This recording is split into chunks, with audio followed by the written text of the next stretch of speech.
Donkey, donkey, donk. What's up, squad? What's up? What's up? Come on in. Come on in. Come on in. We got a lot to talk about. Listen, listen, listen. I put a lot on this agenda. I'm just going to dive right in. We're going to talk about the reunion and we got some other extra stuff to talk about. But y'all know the drill. Pink hearts in the chat. All of the above. Like and share, like and share, like and share. Okay, y'all in here, shout out to my squad, and we will get started right after this very, very, very brief introduction. Oh, child, I don't even know which one it is. Get ready, because you about to be an ATLien. That's not being a blogger. More than a blogger. That's not being a blogger. You are more than a blogger. I am more than That's not being a blogger. All the is my son. Okay, this shit is serious. I am more than a blogger. If the blog got it, if the blog got it, if the blog got it, Michelle is here. Yeah. If the blog got it, if the blog got it, if the blog got it, Michelle is here. Yeah. Say all of this her son. Yes. All of This her son. Yes. say all of This her son. Yes. Yes. say all of this her son. Like for real. Like for real.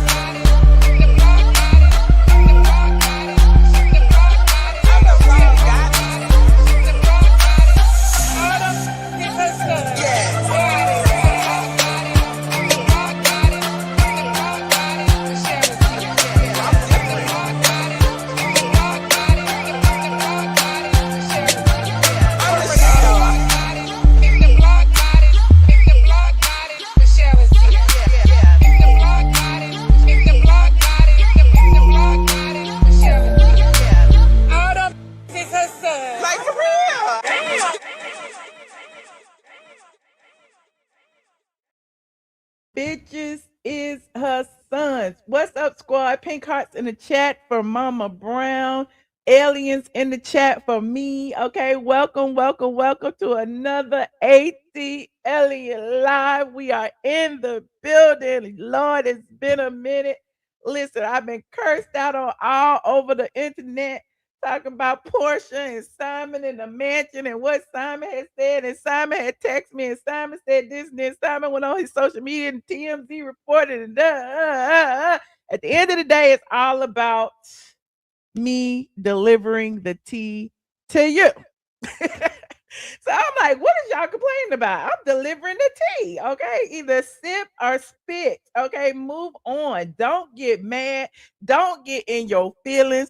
I am not up here reveling in another woman's downfall like the people keep saying. I am literally happy to deliver legitimate information to my people. Now, whether you believe Simon, that's on you, okay? Whether you believe Porsha, that's on you. But I'm not gonna fight with y'all. Shout out to no Trek for the jewels. Okay. I'm not gonna fight with y'all. Exactly. Don't shoot the messenger. Don't shoot the messenger. But we got a lot to talk about tonight. In addition to talking about the housewives, I put a lot of other stuff on the agenda, but I think I'm just gonna dive into the housewives first so we can get through it and get over it, because I'm just so over it. Did y'all even watch the reunion? Put a alien in the chat if you tuned in to the reunion, because you know we don't even know what the ratings gonna be no more, because it's like Bravo be trying to block them ratings from us. But I digress.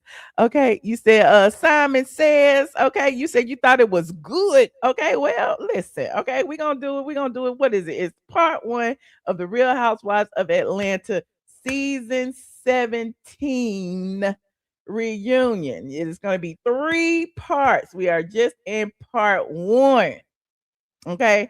And there was a lot going on in part 1. There's a lot of hooting and hollering and yelling and screaming and back and forth and lying and crying and all kind of stuff, child. It was like, oh, my head hurt. I got to stop it. I gotta stop it. You said you did not tune in. Oh, okay, Emmanuel. But look, if you was on my Patreon, if you are a member of the I Am ATLien Patreon squad, you would have been in our little watch party because we watched it together late last night. I'm just saying, I gave the other people a chance to watch it on the first go round, but we watched the replay. It was around midnight. We watched it all together. So, I mean, if you are a member of the Patreon squad, then you could do like watch alongs with us. Okay. You said Patreon is the ish. Shh. Don't tell nobody. Don't tell nobody. Let's keep it between us. But if you want to join the Patreon, you can. The link is always available on my about page, and the mods will put it in the chat if they feel like it. You said I was trying to find it on the YouTube, but you couldn't find it. Bravo will snatch it down with the quickness, child. Bravo will take it down. So these people have been real careful about posting it. They don't do it like they used to. Because Bravo like to post their own stuff on YouTube, but they're aggressive. Okay. But anyway, it's a lot going on. It was a lot going on with this reunion. Okay, but one thing I've been consistent about throughout all this entire season, I don't know what, I don't know who, I don't know why they don't like Shamea over there, but apparently everything this whole season was about Shamea, and this reunion pretty much is about the I Hate Shamea Club. Okay, we got Drew and Blak, of course. We got K What's a Face versus everybody, of course. We got Pinky announcing that she's having a baby, of course. Claudia Jordan spoiled that for everybody. We had Angela inserting herself into every conversation she can possibly find. And I'm really pissed off about that, Angela, because, we was really starting to like you, Angela. But it's like, Angela, you want to be Porsha's new lapdog. Angela, you want to sit up there. You want to do that, Angela, but I digress. But underneath all of that, underneath everything, the underlying cause of everything is this friendship breakup between Shamea and Porsha, which really wasn't a breakup. It was like Porsha was never Shamea's friend. And I know Team Porsha over there, like, it's Shamea's fault, and Shamea is passive aggressive, and Shamea is too nice, and Shamea won't tell the people her feelings, and Shamea and Shamea and Shamea. And I'm sitting here like, Shamea ain't did nothing wrong.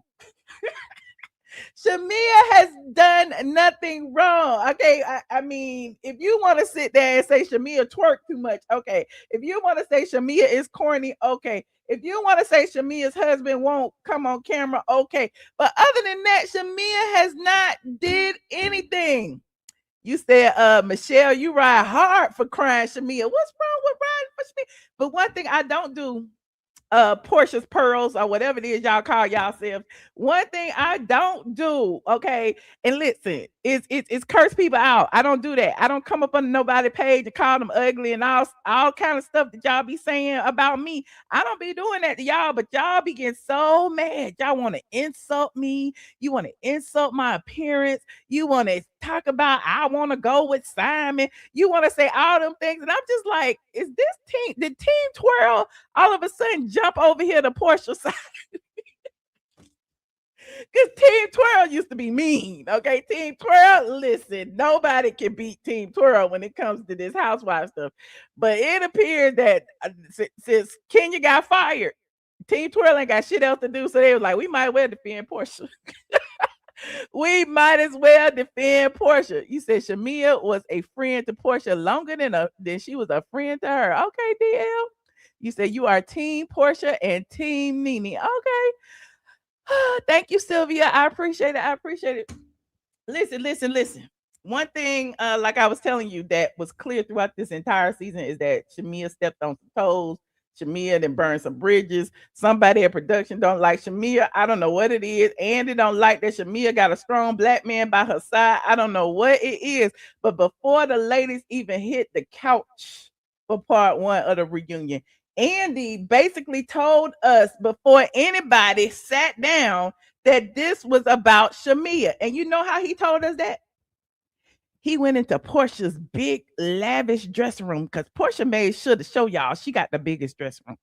He went into Porsha's dressing room and he said, by the way, By the way, it's my assumption that you going, that everything will be good with everybody except, you'll be good with everybody except Shamea, right? And then Porsha was like, that would be right. That would be right. And so it's like it was Andy up here telling Porsha, giving Porsha her working orders. Was Andy already listen, that was at the very beginning. Okay. At the very beginning, before we even hit the set, Porsha was getting her ponytail done. You said Andy is a nasty, messy thing. We know it, child. You said Porsha has two big heads since the real OGs are gone. Okay. You said he set the stage. He sure did. Yeah, he sure did. So anyway, grab your snacks, grab your cocktails. Let me fix my chair. Hold on. My chair, I don't know. It just be going down. Like by the end of the stream, I be sitting on the floor, child. Grab your snacks, do all that, get your cocktails, hit the like button. Okay, we're gonna get into all of these receipts. Okay. You said Andy is the problem. I think so. Put it in the chat who you think is the problem. Are you team Shamea? Are you team Porsha? Are you team Andy?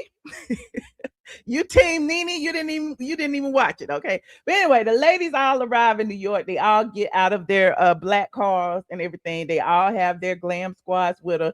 We start with everybody arriving in New York City, okay, for the reunion. Everybody got their dresses with them. Everybody, look, no makeup, no hair, no nothing. They're going to their dressing room to get started. And immediately, just like I told you, Porsha lets us know she got the biggest room. Okay. Porsha's like, oh, look at this. What is all this? What did I deserve? What did I do to deserve all of this? So she said she feel real special. It's like, Porsha, we already know that you're supposed to be the star. We already know that you're getting paid the most money. Okay, Porsha, we see you. Okay. You say Andy is the problem. He's a messy queen. Okay. Shout out to Unique. Okay. For the jewels, the uncle alert. Okay. You say Andy is Porsha's master. Oh Lord. Okay. But like I said before, here come Andy. They showing everybody. They showing Shamea twerking in the dressing room with Kelli. They showing Angela get ready. They showing everybody get ready. Then here comes Andy into Porsha's dressing room. I don't think we didn't see no clip of him going in nobody else's dressing room, did we? I don't know. I can't remember. But he goes into Porsha's dressing room and asks, what I said earlier, what I think is one of the most important questions of the entire reunion, the thing that set the foundation for what is to be expected for the next 3 episodes. Andy tells his puppet Porsha. Andy tells his puppet Porsha, and I quote, I feel it's possible for you to leave in a better place with just about everybody except Shamea. It's like, why did you even bring up Shamea's name in that moment? Why would you even go to Porsha and say that? Like, it's like, Shamea, I hope you're watching this, but it is what it is because the biases are there, okay? And everybody, look, the people online, I don't know if you saw it, but I saw it, okay? And then Porsha says, you're right. You will be right, honey. You will be right. You said Andy is messy. You said because Porsha has said there is no turning back. Okay, but he didn't have to come in there and say it. Look, we need to see it play out. Okay, we need to see it play out. You said when NeNe was favorable, you didn't have anything to say, Michelle. I mean, yes, I did, Cindy. Okay, you must not have been here, Cindy, because NeNe used to say that I was on Phaedra's payroll. Okay, way back then, they used to claim that I was on Phaedra and Candy's payroll. You must be new here, friend. I've been doing this for 20 years, friend. But anyway, what was I saying? I got my notes right here. Andy's already telling us where the reunion is headed. Child, he already telling us, and it's up to us to take these breadcrumbs and figure it out for ourselves. You say Andy wants to be a housewife. Okay, she needs to go lay down. Okay, it is what it is. I'm just saying, like, it established what the theme is gonna be, and I keep telling you, I've been telling y'all all season long, like, why is it this big pile-on against Shamea? Can y'all ask yourself this question? Why is it Shamea, who is the quintessential housewife, who has everything that a housewife would need. She got a husband. And, Andy don't like them having husbands. He want them to have wives, but I'm gonna get there in a minute.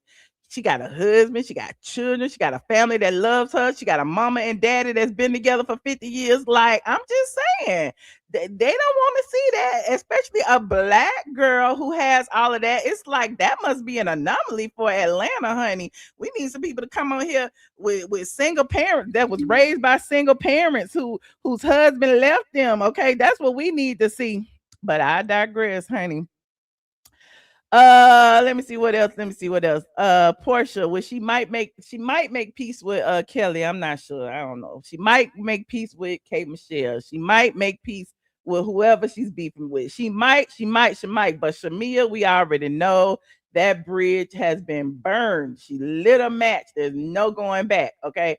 But now that we know that, I'm asking y'all now, do you think Porsha and Shamea's friendship can't ever be repaired? They've known each other since they were teens. Okay. Y'all claim that Shamea came back in her life after she got divorced from Cordell, and that, it was all about Shamea being on the show. This is what y'all say. I don't think this, but y'all say that Shamea came around because Porsha got her a peach. But I'm like, this is Atlanta. Okay. I'm just saying, Shamea was known around Atlanta. Shamea was on Atlanta radio. Okay. Shamea was announcing for the Hawks and the Falcons. Shamea was that girl. Like, whether she was on TV or not, she was Atlanta famous. Okay. You said nope, nope, nope, nope, nope. They should not be friends ever. She need to make peace with herself. Okay, okay. Um Child, we ain't even got that far yet. We talking about housewives. Don't y'all try to divert the attention to something else. We talking about housewives right now. Okay. Put a 1 in the chat if you think they'll make up. Put a 2 in the chat if you think they over for good. Okay. Put a 1 in the chat if you think they will make up one day. And this is all a scheme set up by Andy. Put a 2 in the chat if you think this is real life and they will never be friends again. Okay. You said there have been so many housewives that we did not like over the years. I just don't like Shamea. Okay, that's okay. You ain't gotta like her, but don't be acting like she the villain. Okay, don't be acting like that. Okay, you saying 0, 0, 0, 0, 2, 2. Most of y'all saying it's over for good. Okay, well, let me move on, child. Let me move on. So, on the set of the reunion, now we got everybody on set. My chair is falling again. We got everybody on set. Everybody is wearing green and black, and what were the colors? Green, black, gold. Okay, Andy declared that this is the best dressed Atlanta reunion ever. And I'm like, child, who did told this lie? Andy did told us this the best reunion. Andy told us this was the best season. Andy told us that Kate What's Her Face was the best addition. Andy keep telling us all what these best are, and these best ain't what the best is. The best is not what the best is. I'm like, why he keep lying to us like this? Y'all keep talking about Andy don't lie. Why did he keep lying? He lied about Kate Michelle. He lied about it. Just lies, lies. Okay. Do y'all think that this was the best dress reunion? Let me know. Okay. I don't know. That's a very, very strong statement. Okay. Shout out to Monique from BK for the jewels, friend. Shout out to Monique for the jewels. Tap that like button as y'all get in here. We're gonna be here for a while, child. I'm going line by line, child. My notes. Okay. Porsha notices an extra chair in the chat. I mean, extra chair. Porsha notices an extra chair, and she looks around and she was like, "Who's that for?" And Andy jokes that it's for Blak. Okay, I don't know if he was joking or not, because we got 2 more episodes left, so I don't know. But we still don't know who that extra chair was sitting over there empty. Okay, I don't know if that was to signify NeNe Leakes was coming back. I don't know what that empty chair was for, but it is what it is. Andy starts greeting everybody individually. Okay. Hold on. What y'all saying in the chat? You said no chair. Oh, you said it's not the best dress reunion. Okay. Somebody else said Pinky was the only one that didn't make it. Oh, don't do Pinky like that. You said Andy is full of sheesh. Okay. They need a black host. Ooh, okay. Well, I don't know. Andy need to retire. We need to do something. You said Drew's eyes got big when Andy said that about Like, come on out, Blak. Okay, come on out. Like and share, like and share. Now the first thing, he gotta greet the star. Okay. Andy had to greet the star on the stage. And the first thing he did was tell Porsha happy pride, child. Here's the thing, and I know y'all gonna get mad at me when I say that. Just Andy saying that to Porsha, and then Porsha specifically saying without shade, here we go. It's already starting. It's already the Bash Shamea show. Okay. It started in Porsha's dressing room. And now here we are. One of the first lines of on the set is Happy Pride, and it's without shade because remember, Shamea had said Happy Pride to Porsha. Okay. It was a big dig at Shamea, and we're gonna find out about that later. Okay. Now, production again is already planting seeds for that argument. Already planting the seeds for that argument. And then he goes to Phaedra, okay? And we get some previously unseen footage of Phaedra meeting with Jasmine Crockett about her political ambitions. And we like, why you leave that on the cutting room floor, Andy? Bravo. Truly Entertainment. Why you leave that on the cutting room floor? Was it because it was a positive motivational clip? Instead, all season long, we got Bash Shamea, we got K What's a Fake and her leaky booty. We got all those things. But then you show us that you actually had some more content that we could have been seeing. And Phaedra said that, she was thinking about running for office one day. And I'm like, okay, Phaedra. Okay, Phaedra. You said it would have been a good scene to show on the show. Okay. Yes, shout out to Walona. Thank you so much, friend. You said you noticed he only hugs certain ladies. Ooh, okay. You don't even want to see Jasmine Crockett on your TV. You were glad it was cut. Well, you was glad it was just a little bit of something. I'm just saying, give Phaedra something because remember, all season long, Phaedra didn't have nothing. Okay, Phaedra, everybody kept saying that Phaedra had all the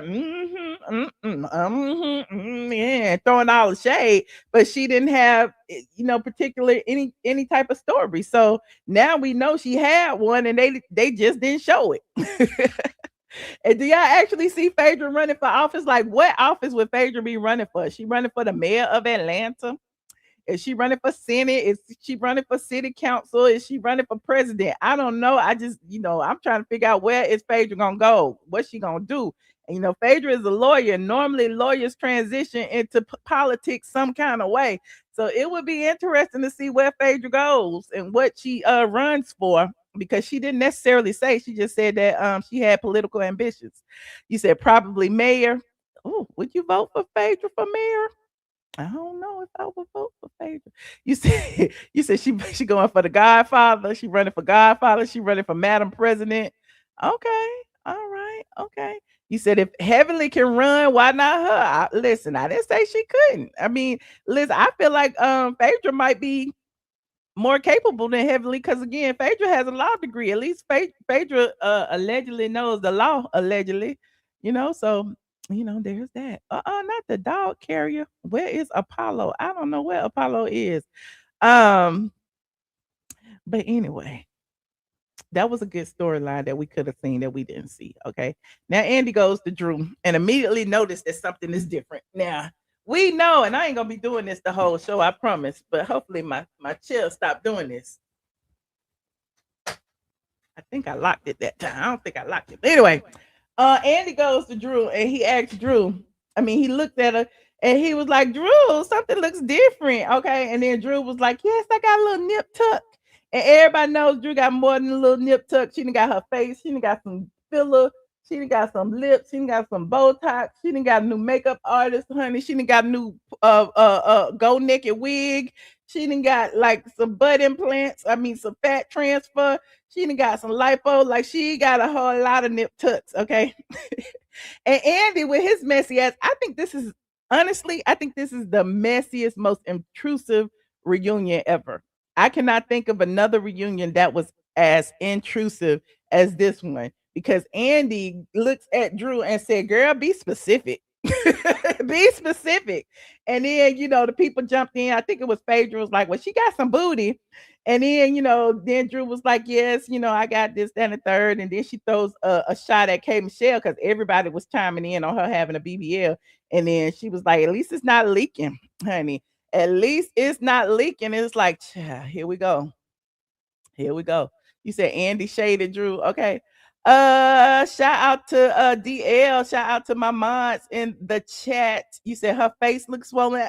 It probably was because if you recall, Drew went straight from the operating table and started doing her confessional. So when she was sitting there with the white cardigan on and everybody saying her face looked different, that was literally like days after she had done the procedure. So she still had on her faja and everything. So it's possible she could have still been a little swollen, a little puffy, a little, bloated.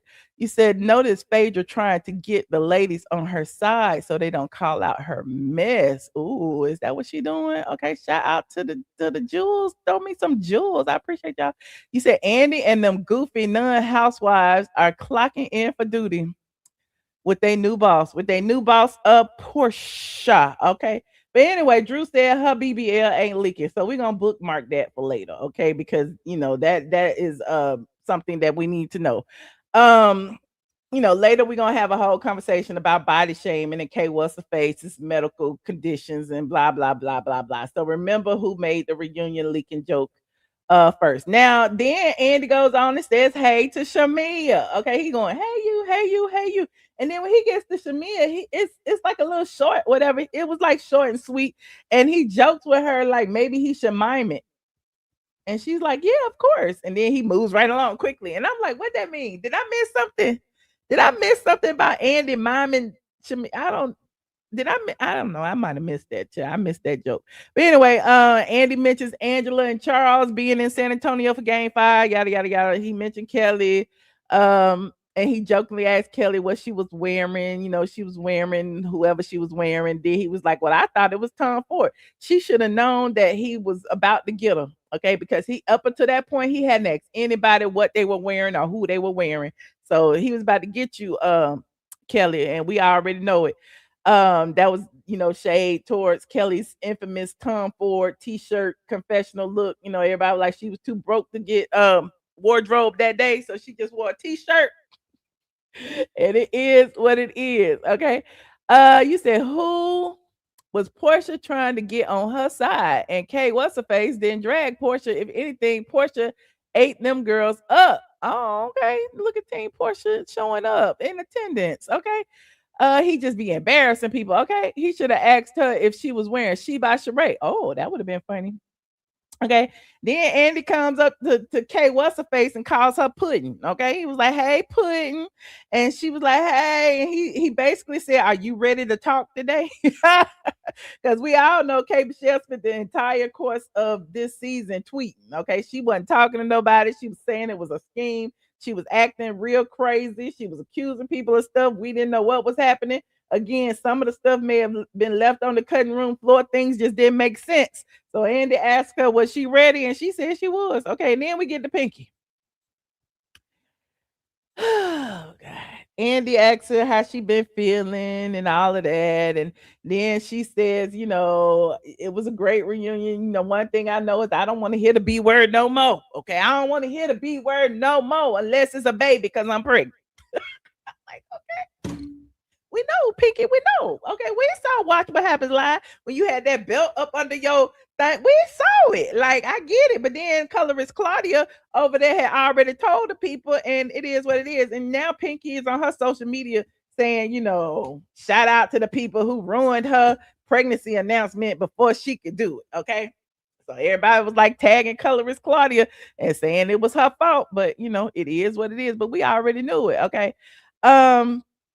But Pinky said, Andy asked how her mama felt about it. She said her mama is pissed, yada yada yada. But congratulations to Pinky because you kept that secret, child. At least you tried. Pinky did not go on social media. She didn't take no pictures. She wasn't doing nothing. She was radio silent when it came to that. Unless you live next door to her or something and saw her walking a dog or something, like I saw Fallon that time. Yeah, we wouldn't have known. Okay. You said Andy asked Wendy, oh, what plastic surgery she had. Okay. Now another interesting thing that was a part of this reunion that they've never done before that I can remember, maybe they have, maybe they haven't, was that Andy explains that he had asked each housewife to submit a question for another cast member. Now the questions will be read throughout the reunion, at different times or whatever. But we already know that those questions were gonna be shady because how you gonna give the questions to Drew and Angela and whoever else to ask somebody else a question? We already know it was gonna be a mess. Okay. Um, so pay attention to that because one of those questions becomes very, very important when it comes to Drew and Shamea. Okay. Now, Andy revisits the conversation in Scotland, child, about all the stuff they was the lesbian porn and all this. Like it's a whole agenda. He want everybody to be a lesbian. I'm so tired of talking about the lesbians and talking about the juicy black or whatever it is and all of, and the fingering and it just child. I'm so tired. Why we can't just be heterosexual, Andy? I don't get it. But he asked them specifically about that. And then it was crazy when he brought that up. He also points out that Angela, Phaedra, and Shamea, he was like, who else besides Angela, Phaedra, and Shamea haven't had an experience with a lady? It's like, why would what? Like I said, this is one of the most intrusive reunions ever. Cause why we gotta sit there? Have you screwed a lady before? Like if it was a cast full of men, would they have asked that? I don't know. I don't know. It seemed real shady. So Shamia points out, well, I've kissed a woman before for a movie role. I have felt one up, and they pan the Porsha, rolling her eyes. Again, like I told you, this is the drag Shamea thing, and I'm sure at some point something gonna come out about Porsha and Shamea humping in a tree.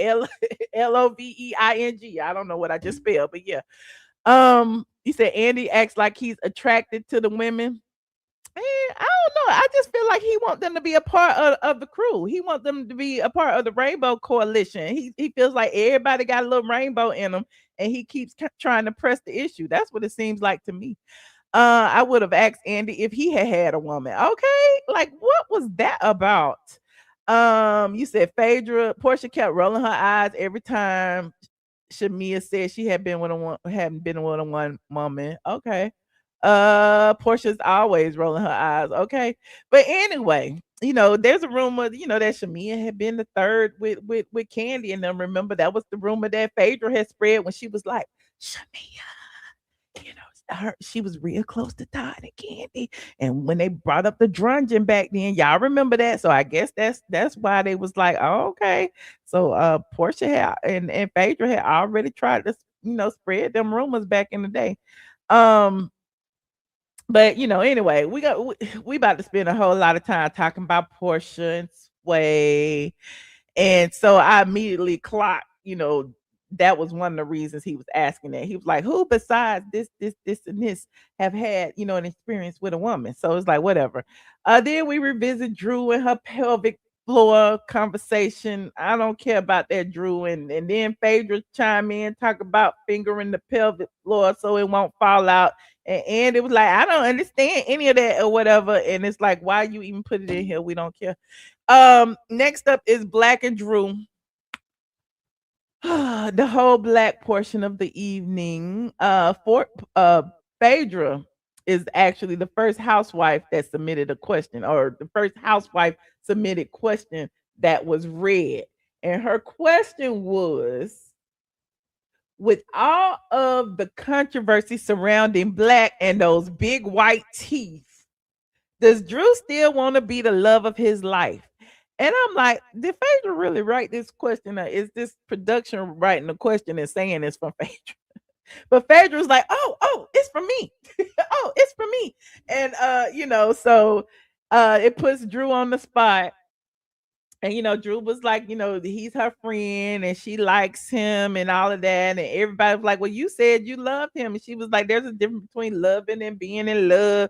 And then again, when I keep talking about these intrusive questions, he just asked if any of the ladies had relations with other women.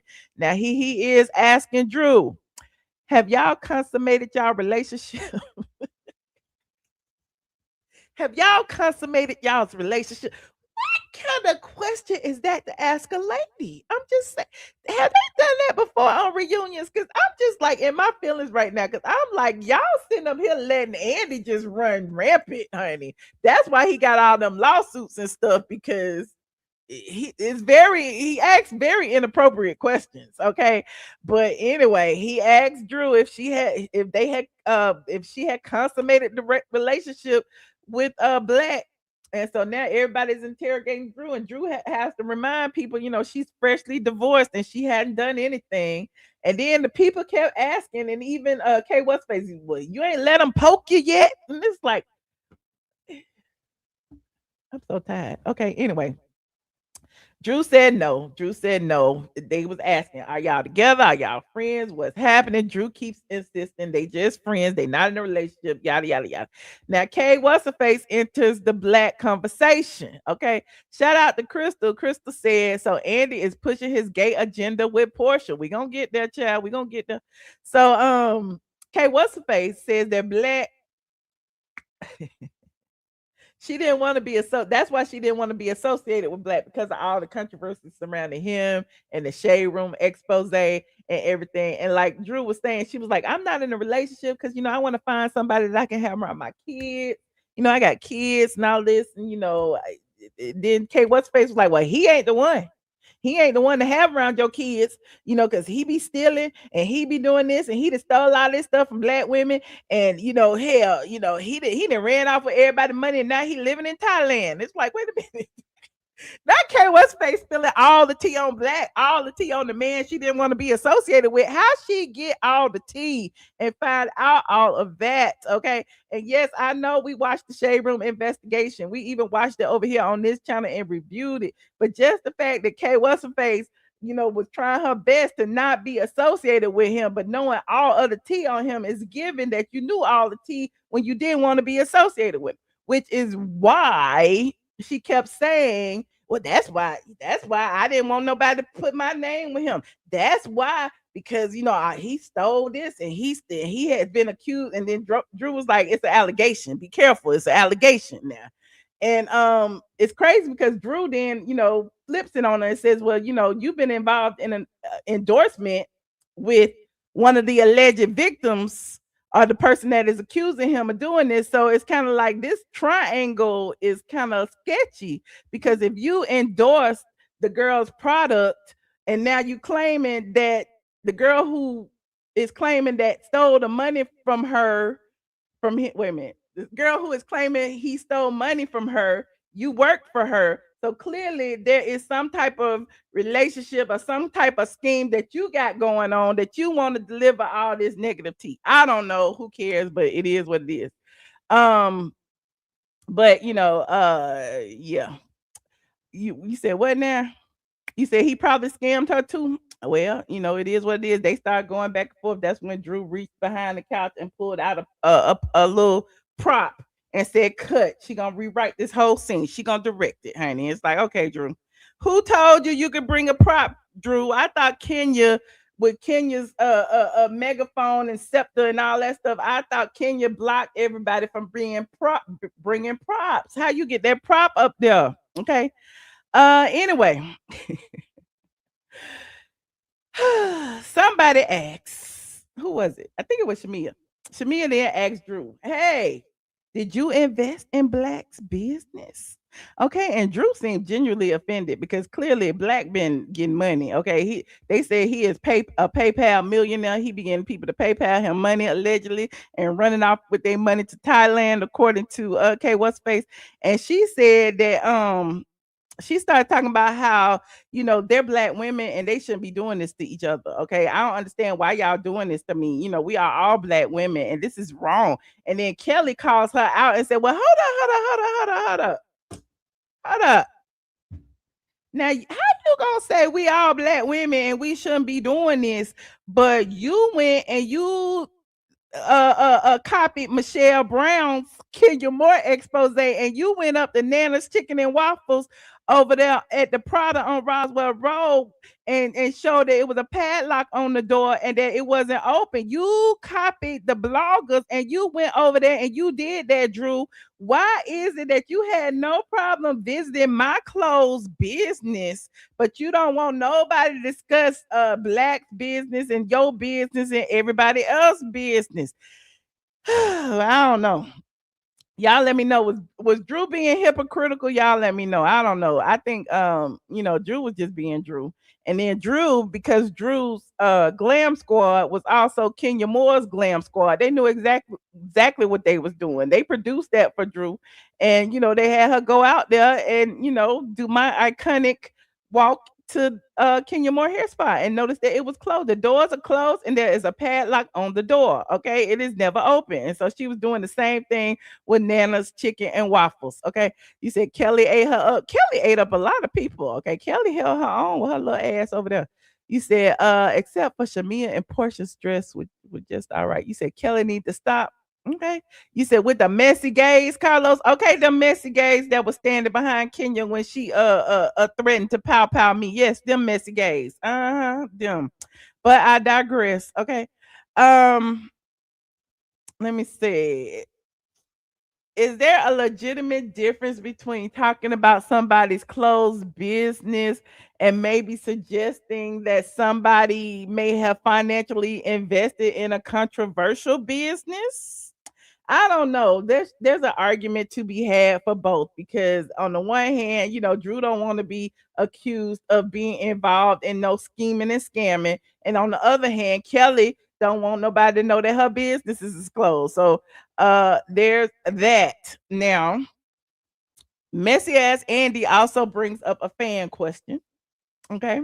Now the fan asked Drew, because we on Drew right now. A fan asked Drew about her recent work and why she looks like a Porsha clone. Okay, Drew, you look like a Porsha clone, and everybody can tell. Okay, that you went to Porsha doctor. You asked Porsha who did her face, who did her fillers, who do her hair, and now Drew is looking just like Porsha. Okay, and Porsha chimes in and said that look, I don't agree. Everybody that had something done. Okay, everybody up here.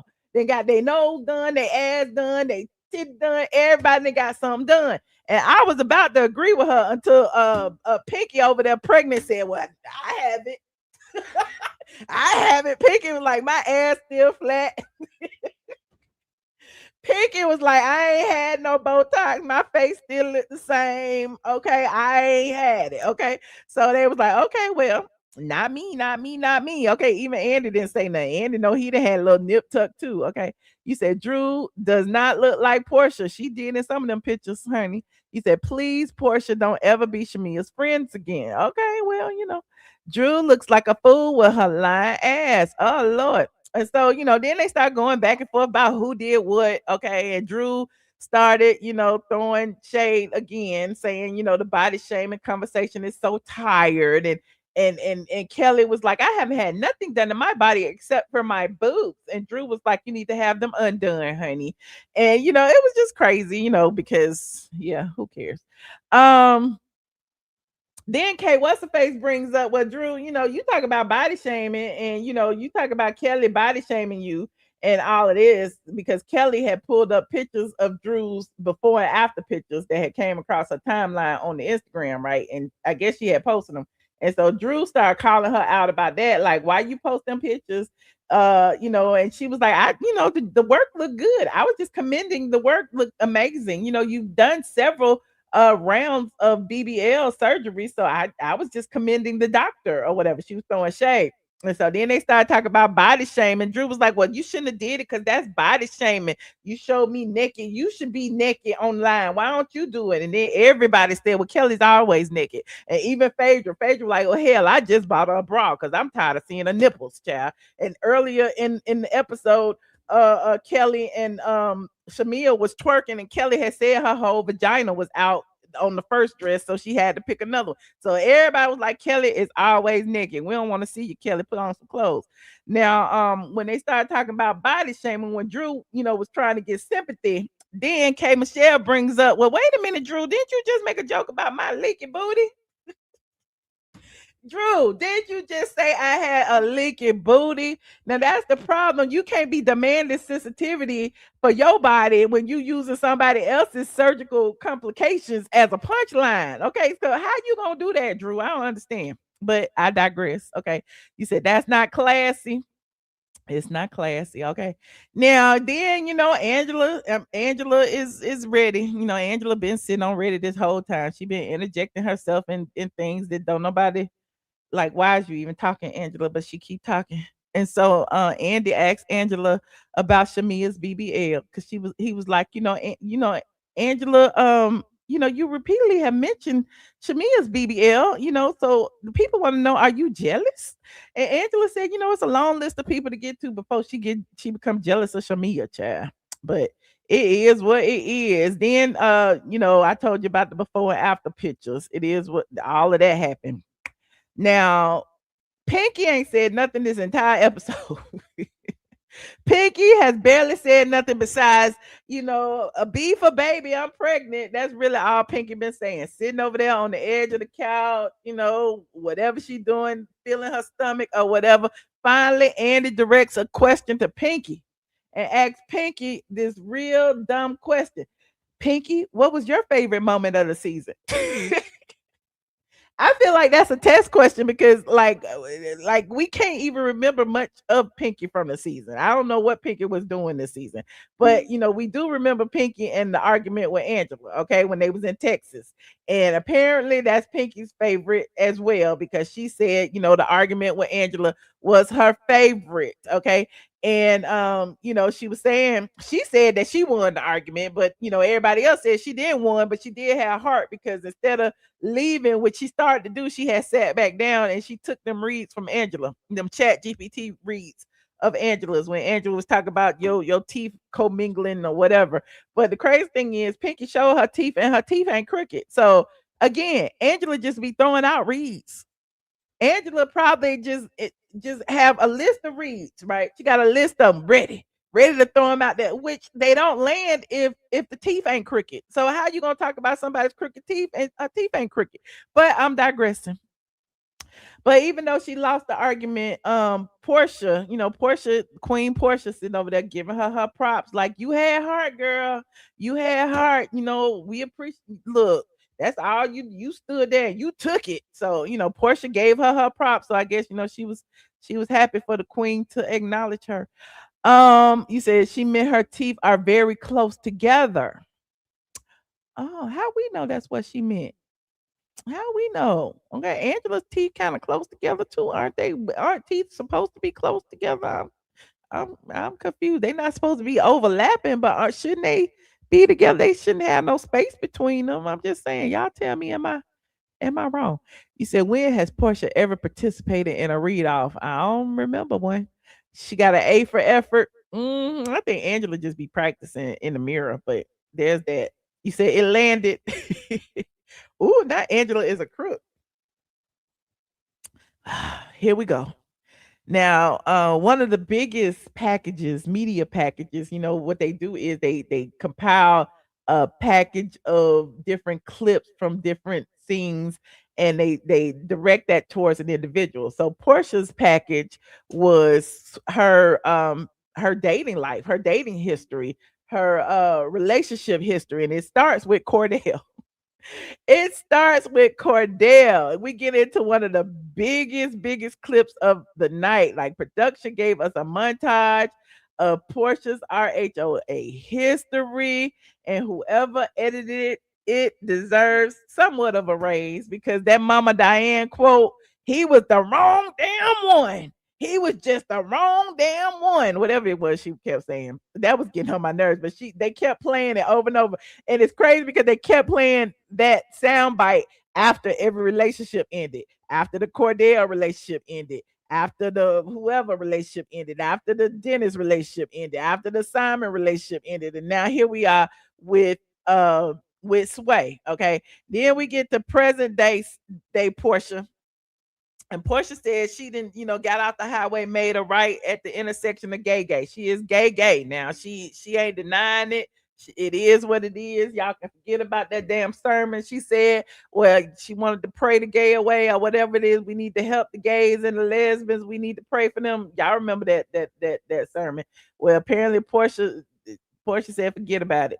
Okay. Now, Andy, this is where I figure that Andy is kind of like grooming the situation for Porsha to be for Porsha and Sway to be like the legitimate first ever LGBTQ housewife couple. Okay.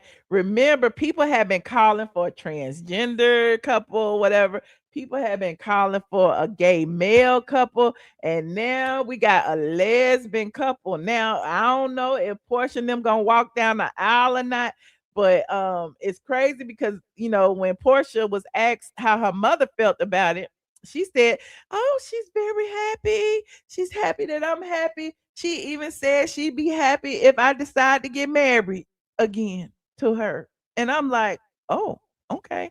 So I mean, there's this agenda coming. But as we know, Andy said when Porsha first came, she was this traditional devoted wife. Okay, she was, doing sermons and stuff. And now she's happy dating a woman. Andy, I told y'all how it is what it is. Bravo people, that they ain't gonna never invite me to shit. But Andy does not like Andy don't like successful black relationships. I just put it out there. He don't like it. That's why I feel like he feel the ways about Shamea. That's why I feel like, the whole Porsha and Simon thing, like her divorce was supposed to be her entrance back to the show because divorce storylines make money. Okay, but I'm digressing. Now, Andy suggests that men are intimidated by Porsha in ways that Sway isn't. And I thought that was an interesting thing for Andy to say because who was intimidated? Is he saying Dennis was intimidated? Is he saying that Cordell was intimidated? Like, who is these men that's intimidated by Porsha being on the show? Like, is that what it is now? That black women on the show, their husbands are intimidated, so they kick them to the curb. Like, what is that about? But that's why I said, what's the agenda here? Okay, because that package felt extremely deliberate to me. To me, okay? She come on as a traditional wife with a husband. She leave with a woman, okay? And now, we need to have a Porsha and Sway relationship show, and then we're gonna have a Porsha marry Sway, and then we're gonna have a Porsha and Sway center peach, okay? Sway gonna have a peach too, child. Could Bravo be positioning Porsha as the first major same-sex committed storyline? Y'all let me know what you think. Am I wrong? Am I off base with that? Because that's where my head's at. You said it's an agenda. Okay, you said yes, but notice Andy didn't exploit Kyle Richards. See, I don't watch that show, so I wouldn't even know what you're talking about. Porsha said the men start to feel the waves once they get with her and she's shining. What men though? Who? Was it Dennis? Who? Like, name the men. The agenda is Shamea shouldn't be on the show because remember she got with Simon and got off the show. Like, so I don't understand what men would be intimidated by her. I mean, Simon came on the show with Fallon, and him and Porsha got together off the show, and then she didn't return for 2 years. So what? Who? I'm just asking the questions. Y'all telling me. Okay. You said they're gonna probably get a spin-off show. You said Sway's rich. I don't know what Sway got. Okay, I don't know. Sway be teaching classes. I guess them classes paying. Porsha probably scared of Sway. Sway reminds me of Brittany Griner. Child, okay. Anyway, let me move on from this because I'm so tired of the Porsha and Sway situation. Now, they spent a lot of time establishing, the groundwork about that relationship. And, I think did he ask how is Sway rich? I think he did. And then Porsha was like, Sway's an entrepreneur, Sway's this and Sway's that. Sway does things and Sway has created a business. And I don't think she actually said, well, Sway is rich because she does this, and this. So that wasn't ever answered. But he did actually ask again, one of them intrusive questions. How is Sway rich? How is Sway rich?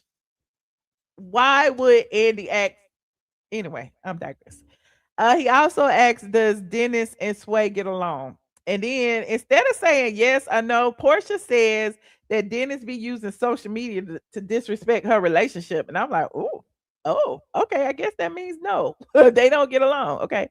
Um, but as far as her mother Diane, that's when I told you Porsha was like, Diane is very happy that Porsha is happy.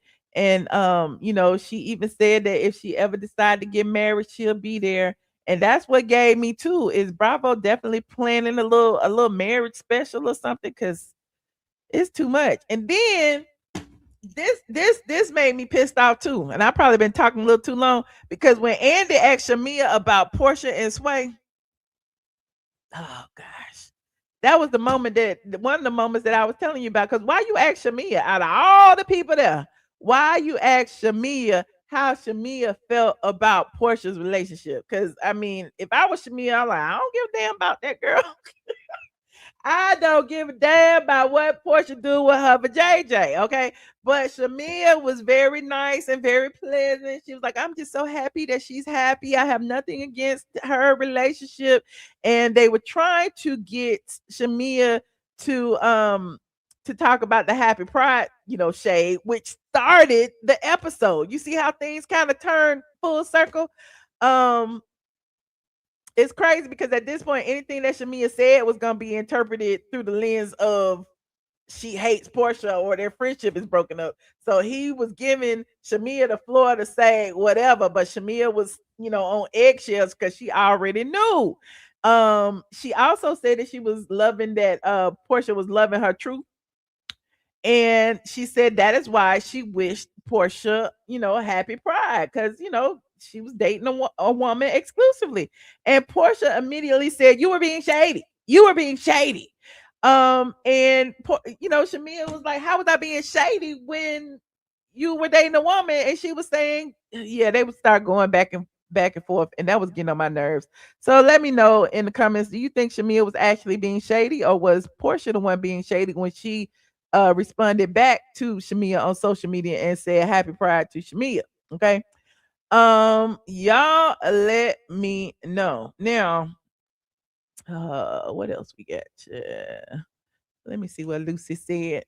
Lucy said Angela is getting on my nerves. She interrupts Porsha and Kelli constantly, but stays quiet with Kay. What's the face? The double standard is obvious. I'm so sick of Angela too. That's why I haven't mentioned her yet.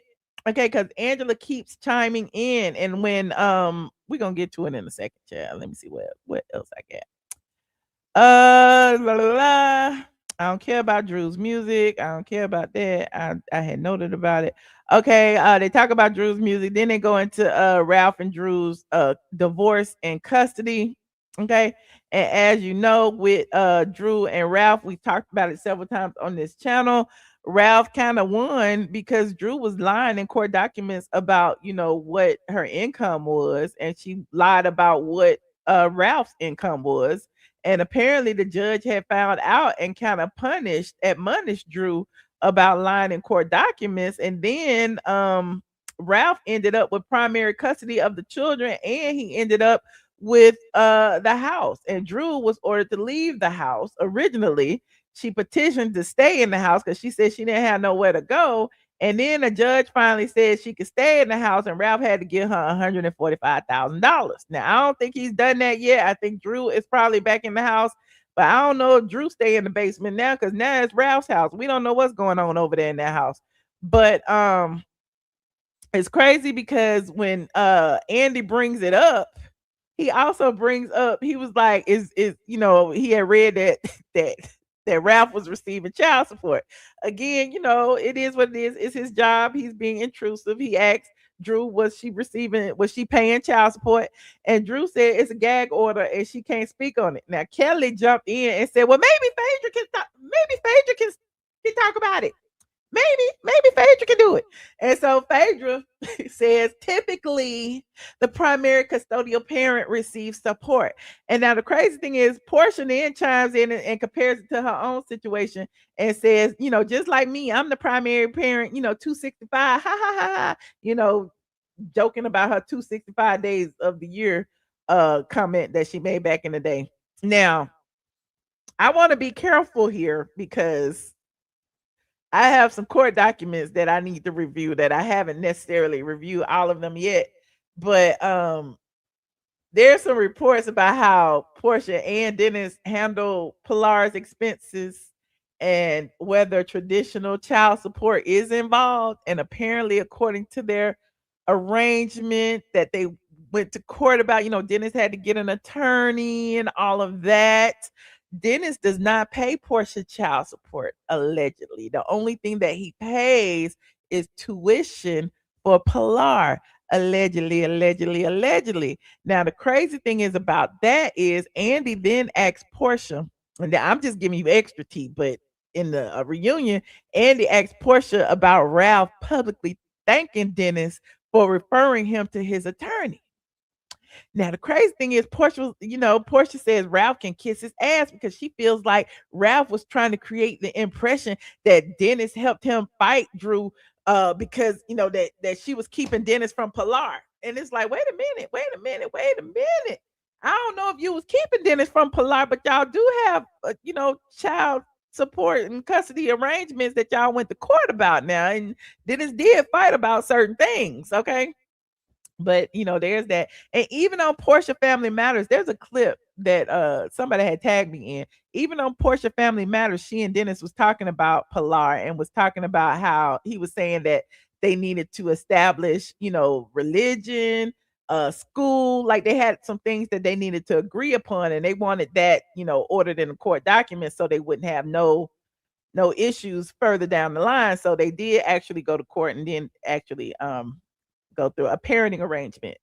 Now, let me see. So my question is, why was Ralph acknowledging that so offensive to her? Because my thing is, a hit dog a holler. So perhaps Porsha feels ways because Dennis did go to court. Dennis did do those same things. And yeah, while she may have, I think they have joint custody. I think I have to look at the documents. But yeah, so maybe that's why she feels away.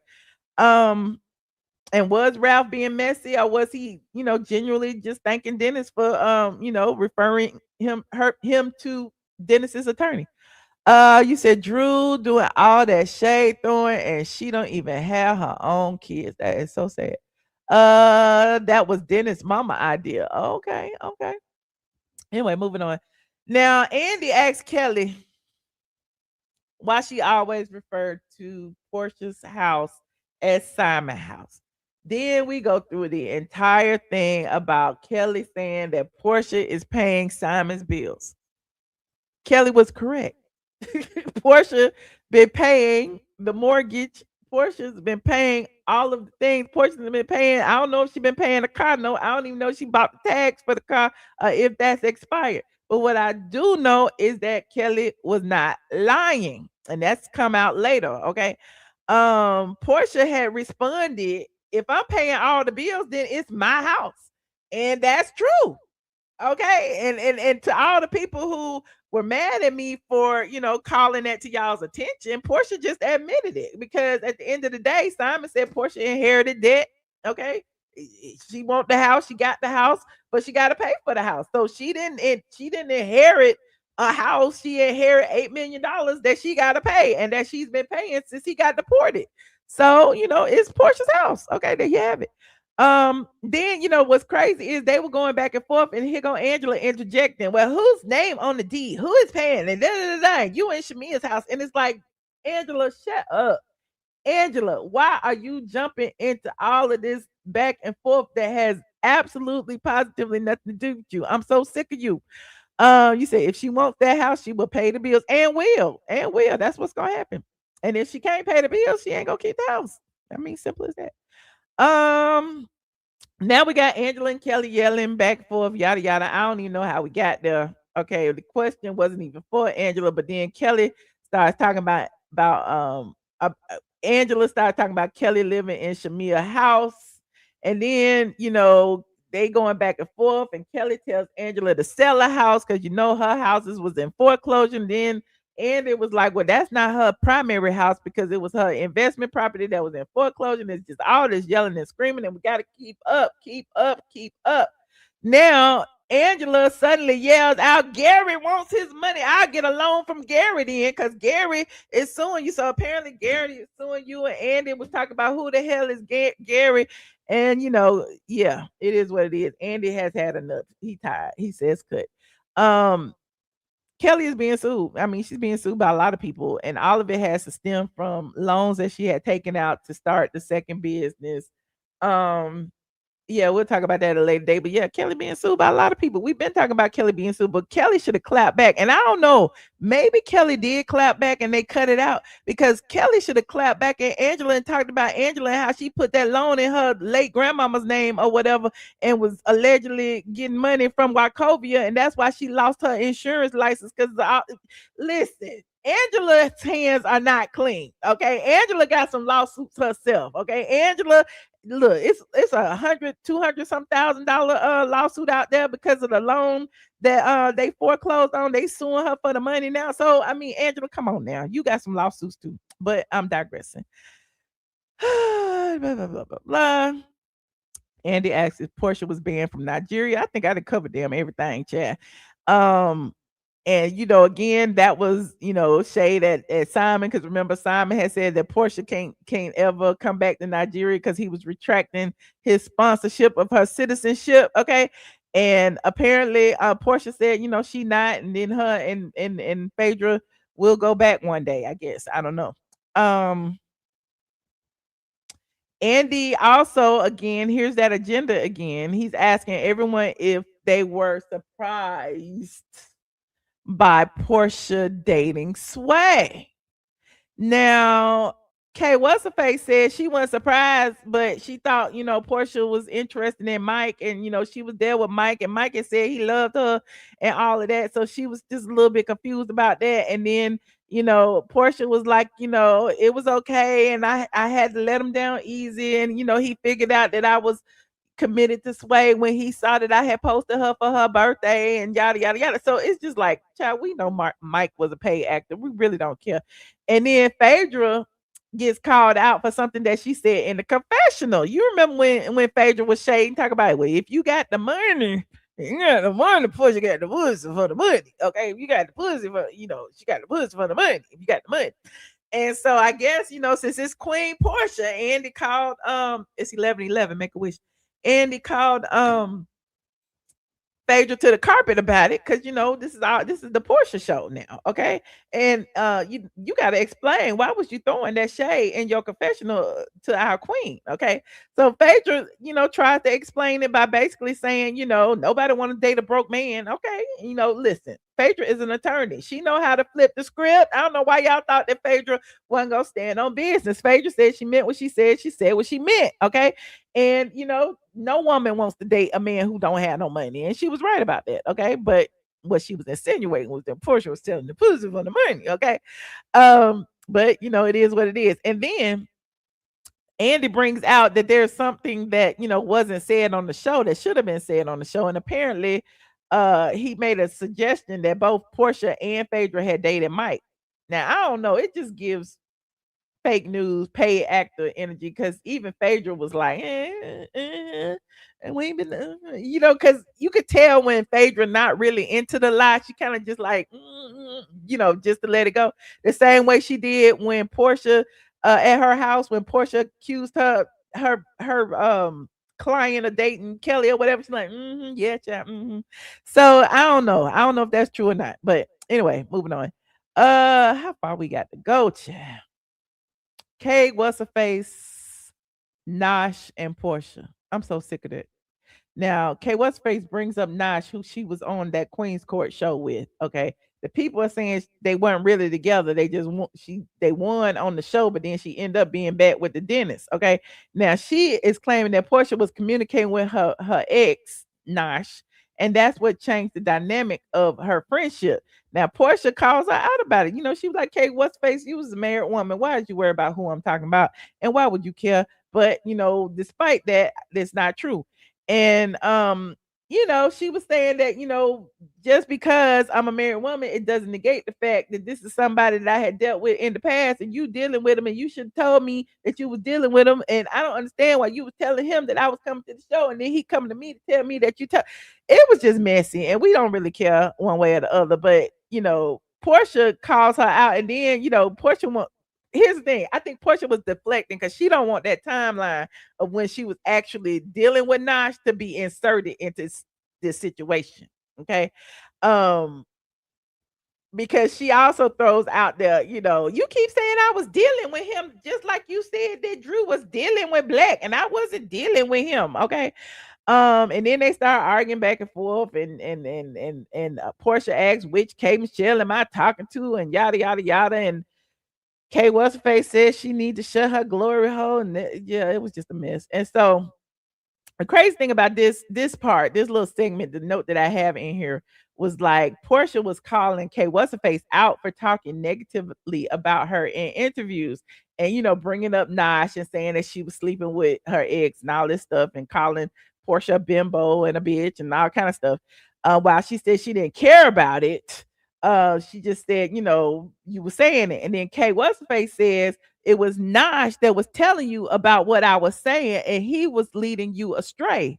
To which Porsha says, I can't be led in interviews like you new girls. And I almost threw my phone because that was very presumptuous. That showed where her head was at. That showed that she thought that this is her cast. This is her show, and she's the queen. Cause you new girls over there, okay? I can't be. They ain't gonna trick me in interviews like they do you new girls. But Kay what's her face had to remind her that just because she knew on RHOA don't mean she's new to reality TV, okay?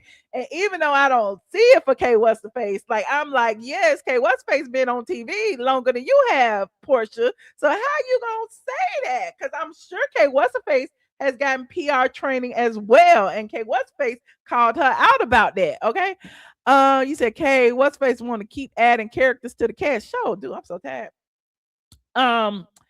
But there's that. Another thing that let me see. Another thing that Porsha said that was important during that back and forth was that she accused Kay what's her face of stop trying to get to know her when she started getting closer to them, which means the people on that side of the couch, which was Shamea, Kelli, and Pinky. And I find that odd too, because again, that gives that us versus them mentality, which to me, that's where you started from. Like you acted like there wasn't no dissension until Shamea brought up the mothers and all that stuff. But apparently there's been dissension since day one. Okay. And there it is, because everything keeps circling back to, oh, you got close to Shamea, so you couldn't be close to me, right? And so K Michelle tells Porsha, she was wrong about that, but she also said something that I was giggling about, because it reminded me of when NeNe was calling Potomac starless. Y'all remember that? Basically, Kay what's face told Porsha, just go be the star that you are not. Go be the star that you are not. Okay. And so there's that. Then we get a K Michelle segment. They show all Kay what's her face's butt jobs, her body issues, her medical struggles, her interactions with the women, all of those vulnerable moments that she had throughout the year. Her husband moving here, not moving here, yada yada yada. And how we rounded off to the end where she was on stage singing her country album and basically saying, to life, to love, to happiness, and to all the women. Now, it's interesting because then they get into Kay what's face's marriage. We got some more intrusive questions before I end this. Okay. Kay what's face was saying that Andy was asking if Kay what's face had an open marriage. Because Kay What's face was like, her and her husband would never leave each other because they both have he's cheated on her and she's done some things, and it is what it is, and that's what it is. And Kay What's face pushes back and basically says that all men cheat.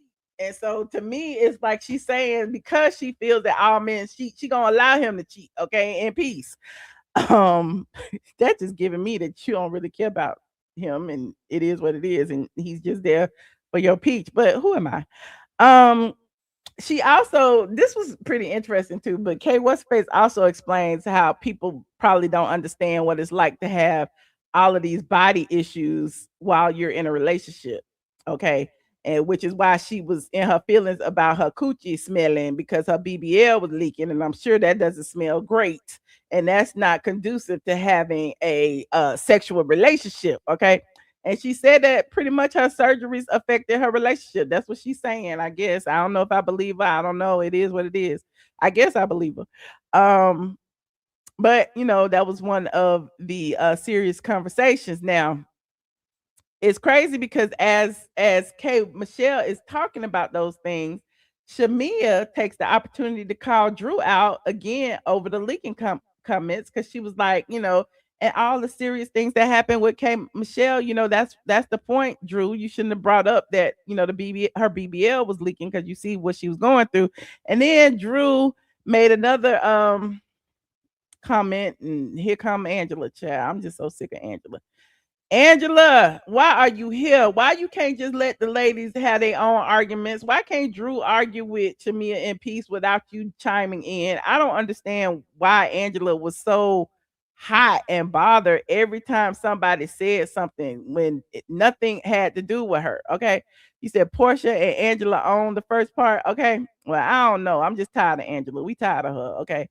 Now the conversation got more serious about Kay What's her face. Okay. Angela Andy asked Kay What's her face why she didn't just sue the doctor. And I'm like, you know what? That's a valid question, Andy. Okay, for once, you're not being intrusive, because that is a very valid question. Now, Kay What's her face basically said, it's a back alley doctor. I got it. She didn't say I got it done in the back alley in the hotel rooms and in pump sessions or whatever, but she said that the doctor wasn't properly certified. She's tried to say it in a way that was, palatable. She said the doctor wasn't properly certified. And then Phaedra had to chime in and say a lot of women in Atlanta go through that, child. They go through similar procedures. And then Kay What's face said that the doctor is still performing procedures. So that's my problem, because she said she couldn't sue him because he wasn't properly certified. But then she said he's still doing procedures. So why didn't you call the authorities? Because clearly what he's doing is illegal, right? And you're saying you're getting DMs of other people who have gone to him that are having the same problems or whatever. Why would you allow him to continue doing this to other women if he did it to you and you know who he is and he's doing it to other people? Like, okay, what's the face? Go ahead and snitch. It's okay. Because I mean, you can't sue him, then at least go to the police and stop him from doing what he's doing. Him, them, they, whoever. Okay. Um, but it is what it is. That's why she said she didn't sue, because he's not a board certified physician, and that wasn't a valid reason. But there's that. What else? What else? What else? Now, Phaedra goes on to say that she believes that Kay What's her face's reaction to some of the women is because that, of the negative experiences she's had in the past. And that's kind of throwing shade at the Candy and the Rashida and all of them people in Atlanta or whatever. But I guess now Kay is cool with Phaedra. You said she probably has called the authorities. Well, I mean, she should have said that. She should have said something. You said was TS Manhands doing the shots? I don't know. He might have been. He might have been. She didn't want to sue him because she's willing went to him. Oh, because she went to him willingly. Oh, okay. So you're saying that she's taking accountability for going to a back alley doctor. So she's saying that she can't sue him or call the police on him because she laid down willingly and took fix a flat up the ass. I get it. Okay. Okay. Say she was stupid. Anyway, moving on. Andy then asks, because Phaedra brought up the negative experiences with women. Andy asked Kay What's her face if she should have, well, if she would have done anything different. And Kay What's her face said, I would have ignored the voices in my ear. Now that then gets to the point where people are starting to think that it's Shamea and all them in her ear, but it's not. We find out it is not Shamea, it is not Kelli in Kay What's her face ear, because Porsha immediately sighs because she's thinking that here we go, we about to get to the nitty gritty, okay? And then Kay What's her face like, why is you sighing, okay? And then Porsha says, well, it's just so sad because you never gave our relationship a chance, okay? Because you had everybody in your ear. And she said, and I came into this season and Phaedra was my only friend. The shade of it all. I'm like, is this scripted? Are they trolling us? Because now Phaedra was Portia's only friend. Okay. And we got Shamea sitting there looking devastated, but it is what it is. Shamea heard it, we heard it, I heard it. It was another dig. It is what it is. Porsha is very, very well versed in throwing these digs. But she said she genuinely wanted to get to know K Michelle. Okay. Now, the question is, who was in K What's her face's ear? Now, K What's her face says that it was outside sources that were warning her about these women. She says that people were calling around and asking questions about her. Now, initially, she said it was bloggers. And we like, well, what bloggers? Well, the people, who is it? Was it Jason? What is it? The people saying it was Jason Lee because he messy and petty. It might have been Junkie. We don't know who it is. But they press her for names, but then she didn't name no blogger. She said Nosh and a hairstylist. Here we go again with K What's face, who can't keep a story straight to save her life. We still don't know why you didn't just name the bloggers. Okay, we need to know. But there's that, because she said bloggers, and again, this is why words matter. I guess Nosh is a blogger and the hairstylist is a blogger. I don't know. But if Nosh and somebody's hairstylist are feeding you the information, then just say it was Nosh and it was Walter or Freedom or whoever it is. Just name them, okay? But don't be throwing the bloggers out there and have everybody looking at us like we crazy. Everybody looking at the bloggers like, what the blog? Who is the blogger? Okay. But she also made an important point, and she said she had far more interactions off camera than on camera. Shout out to Sa13. Thank you, friend. And that was interesting because it's like, why did you have more interactions with women off camera than on camera? Okay. But she also was using X, Twitter, to express herself about things that were happening on camera and off camera. And now that is an issue because Porsha, okay, what's her face says Porsha comments about the miscarriage bothered her, and remember she tweeted about it. Okay, now Porsha claims that she thought that they was in a safe space, and I don't know why she thought they was in a safe space because they was in the damn nail spa with cameras around. I don't know how safe that is, but Porsha said because they all had uteruses, and because she's a March Dime spokesperson, that she was sensitive to the issue and she did not say it with malice. She apologized. K What's face accepted her apology. Blah blah blah. We moved on. Now again, they go into the tweet stuff, and Kay admits that her tweets were basically her expressing herself. Whatever she was feeling in the moment, she just tweets it. Okay, she don't think twice about it. And then Porsha has this epiphany. Oh, you mean you were doing confessionals as tweets? Oh, okay. And then Andy, the boss man, had to tell her, okay, that ain't what we paying you for. That ain't what we paying you for. Let me give you a little bit of advice. Don't do that shit no more. Okay, we're gonna dock your pay. That's what I got from that, because Andy said don't do it. Then somebody sent in what I consider to be a very loaded question. Okay. They asked Kay What's her face, K Michelle, whether she rushed into friendships with Shamea and Kelli and didn't give the other women a fair opportunity. Um, it was from Drew. And again, the way it was framed was, what was it? I want the exact wording. Hold on, let me see. I had wrote it down. Cause I was like, Drew, no, that was wrong. Drew, you know that was wrong. Hold on. She said,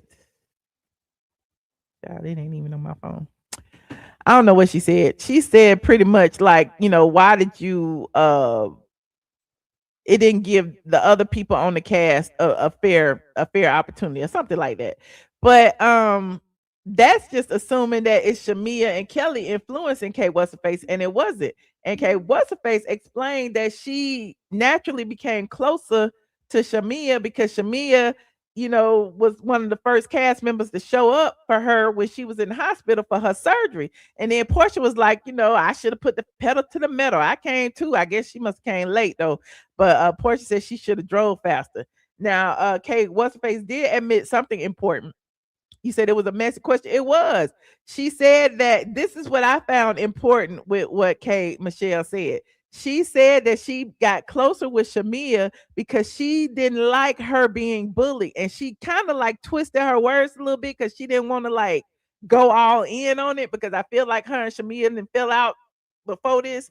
But she said there was times she defended Shamea because she believed Shamea was being bullied and she don't like to see people being bullied. And then she twisted it to say, well, she felt she was being bullied or something like that. And then here go Angela. Against what? I mean, what was she being bullied for? It's like, Angela, shut up.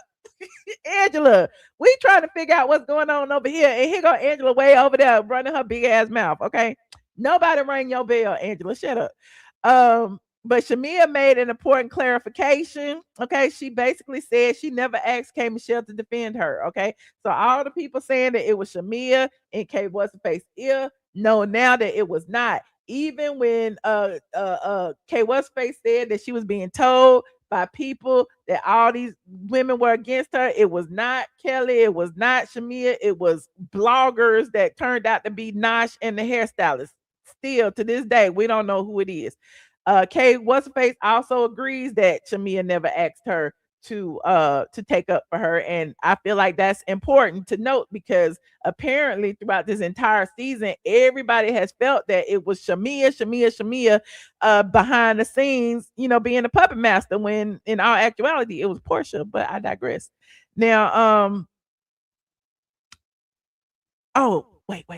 The question was Drew asked Shamea what her intention was. Oh, she asked, this is a question for Drew. I'm sorry, I was mixed up. Drew asked Shamea, okay, you know how they had the housewife submitted questions. So Andy had this question and it was from Drew. And Drew asked Shamea what her intention was that she allegedly told K Michelle that women didn't want K Michelle to be friends with her or something like that. And she also asked and whether Shamea understands that comments like that could influence someone's perception before they even have an opportunity to get to know the group. Now, Drew know damn well that K What's her face was not talking about anybody in the group. And I feel like everybody on that cast knew that K What's her face wasn't talking about anybody that's in that group. And so I feel like that's the question right there that was intentionally misleading because Shamea's response was these women that K What's face is talking about aren't even a member of this group, aren't even here on the stage, aren't even a member of this RHOA friend group. So I don't even know why we talking about it. Okay. She said she never told K What's her face not to be friends with anybody on the cast. Okay. Then she brings up another good point, and she said that K What's her face had dropped her off after when they had went out that night, and that she dropped her off to meet Candy. See, Candy's name had to come up, and Candy is friends with the women that K What's her face is talking about. And K What's her face then chimes in and said, the mean girls of Atlanta, the mean girls of Atlanta. And then Shamea said, listen, I ain't getting into all that because I'm friends with them too. Okay. And I guess that's why Andy pissed off because they ain't on the show. I don't know. But it seems like if Shamea was trying to isolate K What's her face from the group, then it's all of that has fallen flat at this point. Because why would she facilitate K What's face being around, other people? Like it's just weird. So now Shamea shut all of that down as far as, she's not trying to, stop her from being involved with anybody in the group. It was about Candy. And then she said, we got into final one of the final questions. Andy brings up something that apparently happened off camera between Shamea and K What's Face. According to Andy, Shamea previously indicated that something happened. And Andy asks about it. And Shamea says, well, I'm gonna defer to K What's Face. Okay, I'm gonna let her tell it since she the one who brought it up. And then K What's Face was like, I didn't bring it up, you brought it up. And then she was like, you absolutely brought it up. And they going back and forth, that hooting and hollering that they've been doing this whole episode. And Andy, was like, well, hold on. Let's take a break. Okay, take a break before we get to this tea. Okay. And go ahead and set your belly back, and we'll be back next week, child. And that was the end of. So I'm just trying to figure out, wasn't it K Michelle who brought it up first? Because isn't she the one who was telling people that Shamea mama said something and she said it on the Twitter? Isn't that what had happened? I thought that was what had happened, because it wasn't Shamea that brought it up first. But I'm digressing. But again, like I said, this entire episode has been the Bash Shamea show. Okay, I have spent an hour and a half talking about an hour long show. I have spent an hour and a half talking about an hour long show, but I interjected and added some of my opinions in there, so you'll know what I thought. But I would love to hear what you what you thought about it. Okay, I would love to hear what you thought about this episode. You said, as if we need Cynthia to be another Porsha Brown nose. You know it, because she gonna be over there, and she is definitely going to be standing up for Porsha. And you already know she pissed off at Shamea for claiming the room was dirty. So there's another person who's gonna be on the hate Shamea train. But Shamea better be getting paid good, okay? Because clearly, and then it's something against Shamea, because why didn't Shamea get that first chair? Okay, what's the face didn't need to be there. Honestly, from what I've seen, K What's Her Face should have been sitting where Shamea is, and Shamea should have been sitting where K What's Her Face is. If everybody on that cast is gunning for Shamea should have been right there. But I'm feeling like Porsha pulled some strings. Porsha got in Andy's ear. Something happened, and Shamea was sitting in the third spot, child. She was sitting in that third spot. You said Shamea is Candy's lapdog. How's she Candy lapdog? Candy ain't even there. You missed it. You go back and watch the replay. Okay. I'm mad that we know anything about Nosh and Blak. Okay, like why we talked about them for whole segments? If you wasn't gonna bring them out, put them on the stage, put them on a screen or something. Stream them in. We needed to see Blak and Nosh. Okay, we need to hear from them. You said Shamea is not a victim. We're not saying she's a victim, but she's not a villain either. Okay, let's be clear. Porsha isn't a victim. Okay, so I mean, it's just that they villainize Shamea so much and act like Shamea is behind everything, and now we see she's not behind everything, and y'all still say she behind everything. It's crazy. I don't get it. If Shamea leaves, Porsha won't have a storyline and won't. Okay, and won't. If I was Shamea, I would have told Porsha, at least my mama doesn't walk into my marital bedroom when I'm asleep. Oh, okay. Blak is in Thailand. Okay. But there is that. Before I get into any calls, I guess while y'all figuring out if y'all gonna call, it's 11:37. We got about 20 minutes. We can chill. Okay. I have put the link in the chat if you would like to call in and chime in. Let's see if I have any final thoughts. I don't know. I don't think I have nothing. After watching part one, do you think there's any chance they can repair their friendship? And that's a no. I don't know. They might. I mean, who's to say? But what do you feel about the K Michelle situation? And K Michelle basically clearing Shamea of being involved in, the back and forth or being in her ear. Now, I'm sure that, there's some issues with Shamea that caused K Michelle to turn on her, but at the same time, I'm just feeling like K Michelle felt like she was on the wrong team and she need to switch it up real quick. That's how I feel. You said Shamea is just playing the game like everybody else. You think so? You think so? You said this is the richest black woman in Atlanta featuring Porsha, Toya, Phaedra, and others. Okay. Uh-huh. Let me go look online, see what's going on. Now, I also forgot to mention we finally met Jarvis, child. We finally met Jarvis at the beginning of the reunion. I should have mentioned that first, but I didn't. But on Kelli's new boo, what's Kelly's Instagram name? Hold on, let me find it. Kelly's new boo. She has come out with him. His face is out there. The people said they asking the people to come out within 24 hours and tell, spill the tea on him. And I'm like, why y'all doing that man like that? We don't need to know all that. Hold on, let me get into my stream yard. We don't need to know all that man business. But he is very handsome. Hold on. Here he is right here on Kelly's Instagram. Okay, Kelly said she is the standard, honey, and that is her man. And Shamea said, let him know. Let him know. Okay. So yeah, he got his own. Let me go to his page. Oh, he had his own page. Who is Jarvis? They done created a page just for us. Okay. And his who is Jarvis page right there. Apparently that was them at the Halloween party. Okay. That was them on the boat. Okay. And that's them at the reunion. Okay. So salute to Kelly and Jarvis who paid $70,000 for her teeth while she needed money for her bills. Now, also Pinky has responded to all of the hoopla online. Pinky said this is all she got. Hold on. This is what Pinky said for y'all.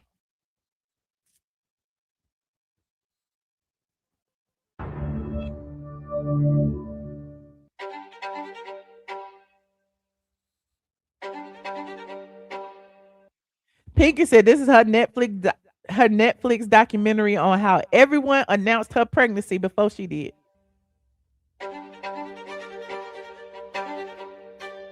Pinky look like she about to give birth tomorrow. She said she gonna give birth in December, November, December. So what that means? She about 4 months. She look bigger than that.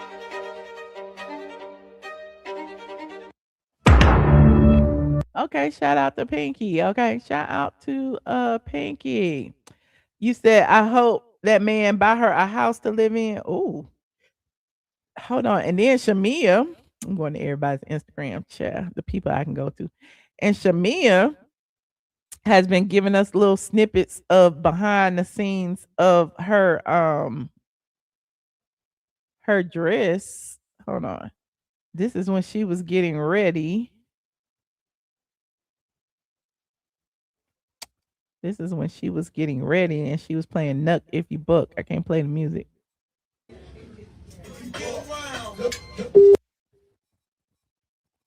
There she go right there.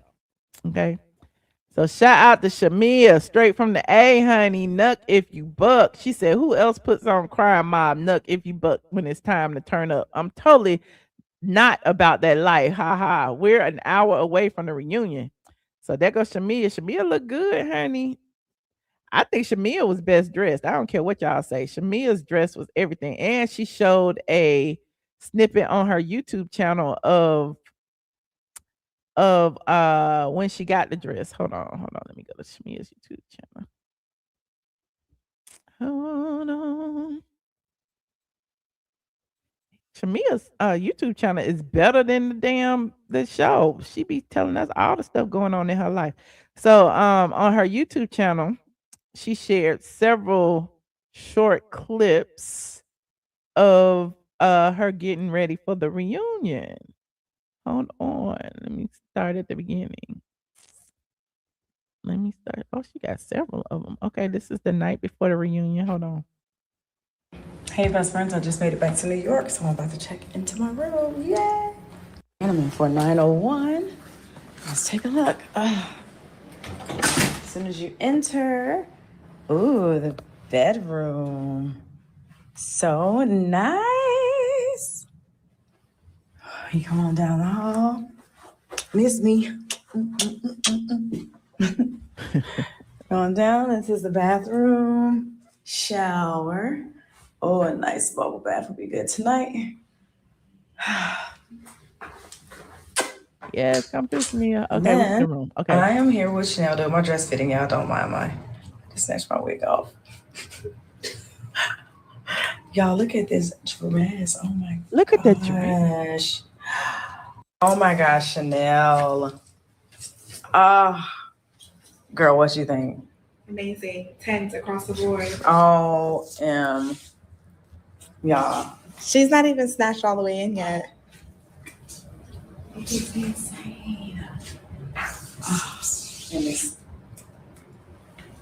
Petey's ass cute. Petey's ass cute. I'm not gonna understand. We went through so much to get Hell this and dress. high water. Okay?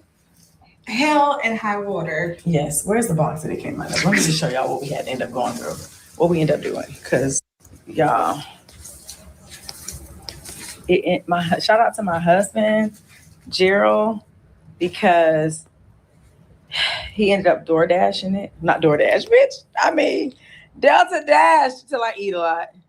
He had Delta Dash send it, but he couldn't have done it without my homie Marcus. Marcus, I love you so much. Thank you so much. Listen, we went through so much to get Hell this dress. and high water.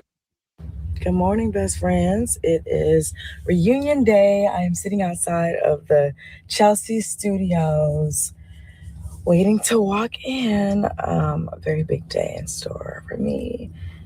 We shall see.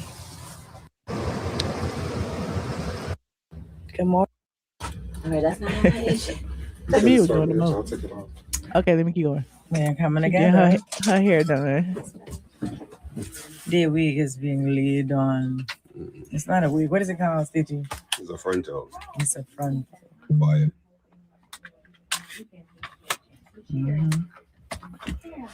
Okay. Baby, go on, relax.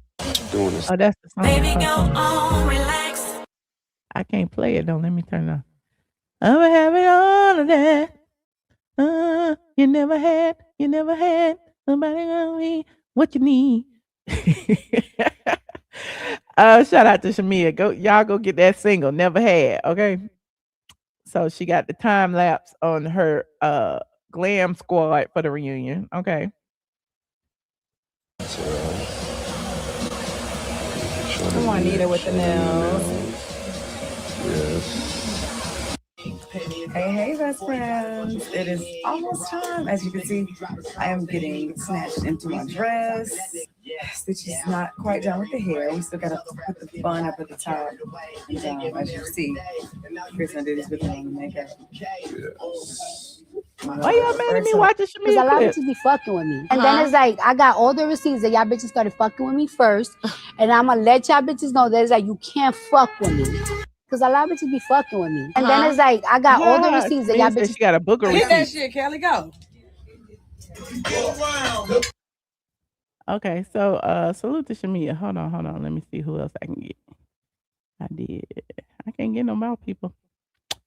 You said you can't wait to see the receipts. Me either. Nobody is calling in. Okay, I guess I'll call it a night and I'll start I'll do another live tomorrow. I'm gonna go live tomorrow because I got a whole bunch of stuff that I didn't talk about tonight that I want to talk about. Okay.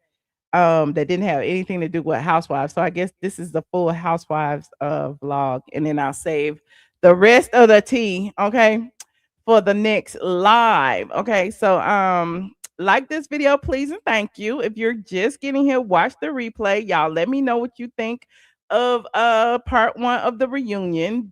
What would you grade it? A, B, C, D, F. Okay, let me know. I would give it a C. Well, yeah, I would give it a C. I would give it a C. It was a lot of hooting and hollering, and it was too much time spent on intrusive things like who you fucking, pretty much. Like, did you sleep with Blak? Are you having sex with Sway? Like, I'm just tired. Okay, I'm tired of who sleeping with who. But it was good. It was decent. Okay, you want to call? Click the link, honey. Click the link. You said you would give it a B. Okay. You said K, what's her face? Did say Shamea doesn't even realize she is Shamea and is that girl. Okay, that is nice. But here's the thing: why is it that Shamea has to be what you think is a that girl would act like? So you saying Shamea got to act stuck up and boisterous, and you know what I mean? Like, why does that mean she's that girl? She could just act like herself. Why she can't just be herself? I don't understand. Um. Let me see. What did I think about Ultimate Girls Trip? To be completely honest with you, I watched the NeNe Leakes portion. I tried to watch the rest of it, and it lost me when they was in OC on that boat. I was bored. When I saw them pictures of all of the season ones up there, and it was a picture of Porsha from season 5, I turned off my TV and I started doing something. I was bored. No shade. So I'll tune back in when they get back to Atlanta, whatever episode that is. But don't if you expecting a Real Housewife Ultimate Girls Trip review, I don't think I'm gonna do it because I don't like the way they treated Lenithia Leakes. I don't. I mean, I appreciate that they gave her flowers, but the thing is, they showed us all of that as a preview. Okay, we didn't see anything different on the show that they didn't show us, that they didn't release as a precursor to the episode. And to me, they just used her appearance to drive people to watch the episode, and then shitted on her the rest of the way. And even in here, and I have problems with, even with all of the blogs running with, oh, because she's on the show, she's back, she's gonna be on next season of Housewives, blah blah blah. To me, it's like normally they don't confirm or deny like who's gonna be on the cast or what's gonna happen or whatever. But to me, they immediately debunked them NeNe Leakes rumors because Andy is a hater. That's just my opinion. Like they said it to TMZ, NeNe Leakes is not coming back, okay? Because Andy is a hater. But at the end of the day, they want you to watch her. They want to use her for you to tune in to Girls Trip, and it is what it is. But I'll tune into it is a thing of discussion. Now they pulling out NeNe Leakes clips. They're talking about NeNe. Everybody's saying that they want NeNe. It is what it is. The fans do want her. But at the end of the day, like, you ain't gonna use me to boost up Porsha. But I digress. Hold on. We have someone in the back. Hello. Hey, Michelle. Hey, squad. Hey, sweetie. What's up, friend? Girl, I was thinking about the NeNe of it all as well. I am honestly, it hurt my heart. It hurt my heart to even see her on the camera and Well, she not looks be. amazing now. She looked damn good. She looked damn good. Let me go to NeNe page. NeNe Baby, looked your amazing. girl looked Yeah. damn good. Okay, And and she knew it too. Here's why they kept her off of from the Girls Trip premiere and all of that, because she would have outshone Porsha. She would have outshone the star. And I felt like I felt like them having her on there and having Porsha bring her on there was their way of trying to make it okay for Porsha to be in that space. Of course, it was like a pass the baton kind of thing. Yeah, I didn't like it. It hurt my heart to see her on there and to see that she was not a main cast member on that series, when this is honestly, like, she's carried the whole series on her back. She's carried the whole Real Housewives network on her back. She put it on the map. Yep. And she carried it the whole time she was on there. And you can't think of Real Housewives without thinking about NeNe. No Porsha. Yeah, absolutely. And it's kind of even Giselle is there by default because honestly I feel like Karen should have been there, but Karen chose not to be for her own sobriety. So, it just I don't know. It was just sickening. Like it hurt my heart.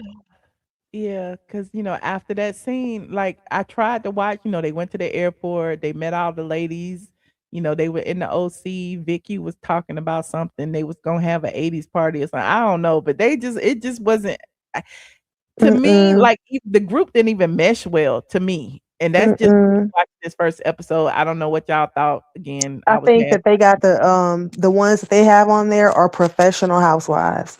Like uh-huh, Porsha is a professional Real Housewife.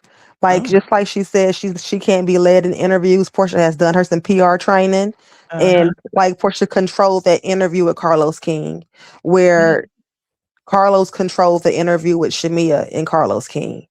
He Oh, led and he gave her all this bait, and she took it every time. oh, And I he didn't was watch really that playing in show. her face the entire time. When he told her there's a lot of people who don't like you. I was Oh, like, I can't believe he's saying that to her face. I didn't like it at all. And yeah, it's just a lot. It's a lot.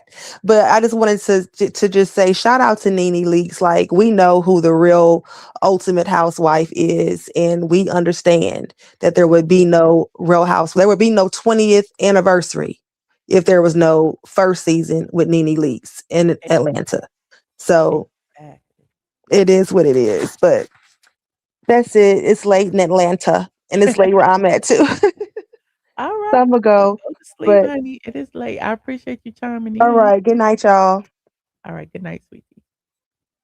Shout out to Sweetie for making it over here. You said what now? You said it was giving fake friends that have nothing in common. That's what the girls trip was giving. Child. It should have been two more black people. Who else? Who else you think should have been on there? Whose fault is that? NeNe is not there. It is Bravo's fault. Whose fault do you think it is? I don't know. Bravo will work on Shamea repairing that relationship in season 20. Okay, okay. Well, it'll be interesting to see. Okay, it'll be interesting to see what they do with the whole Porsha Sway of it all, because clearly they want us to fall for the okie doke when it comes to Porsha and Sway. And I don't know if I'm that invested in Portia's relationship with Sway. I don't know. That's just me. Hold on. We have Anonymous. Anonymous. Hello. Unmute yourself, Anonymous. Hello. Hey. Oh, hi, Michelle. I'm sorry. I had the No, other thing running, so it was echoing. How are how you? you doing? I'm good. How you doing? I'm good, thank you. So I haven't really watched the show much, but I do watch it through, I guess through you when you talk about it and on TikTok. But there's something that I'm just, I don't know, that I not curious about, but just baffles me about Angela is let's just say they get their way, right? The whole group gets their way and Shamia does not return next season, right? Who Mhm. does Angela think is the next target? It's not going to be Drew. It won't be Cynthia. So who's the next target? Shamia coming back. And I guess she's if she want to come back, I'm sure she'll be back. no, I'm sure. I'm not saying that Shamia is not coming back, but just hypothetically, if they really were to get, or she would get frustrated and say she's not coming back. Oh, okay. Yeah, Yeah, yeah. I get what you're saying. If she didn't come back, what would they have to talk about? yes. Not only Who would they that, have to but pick with on? Angela, who does she think will be the next target? Because obviously, there's somebody that needs to be picked on, clearly.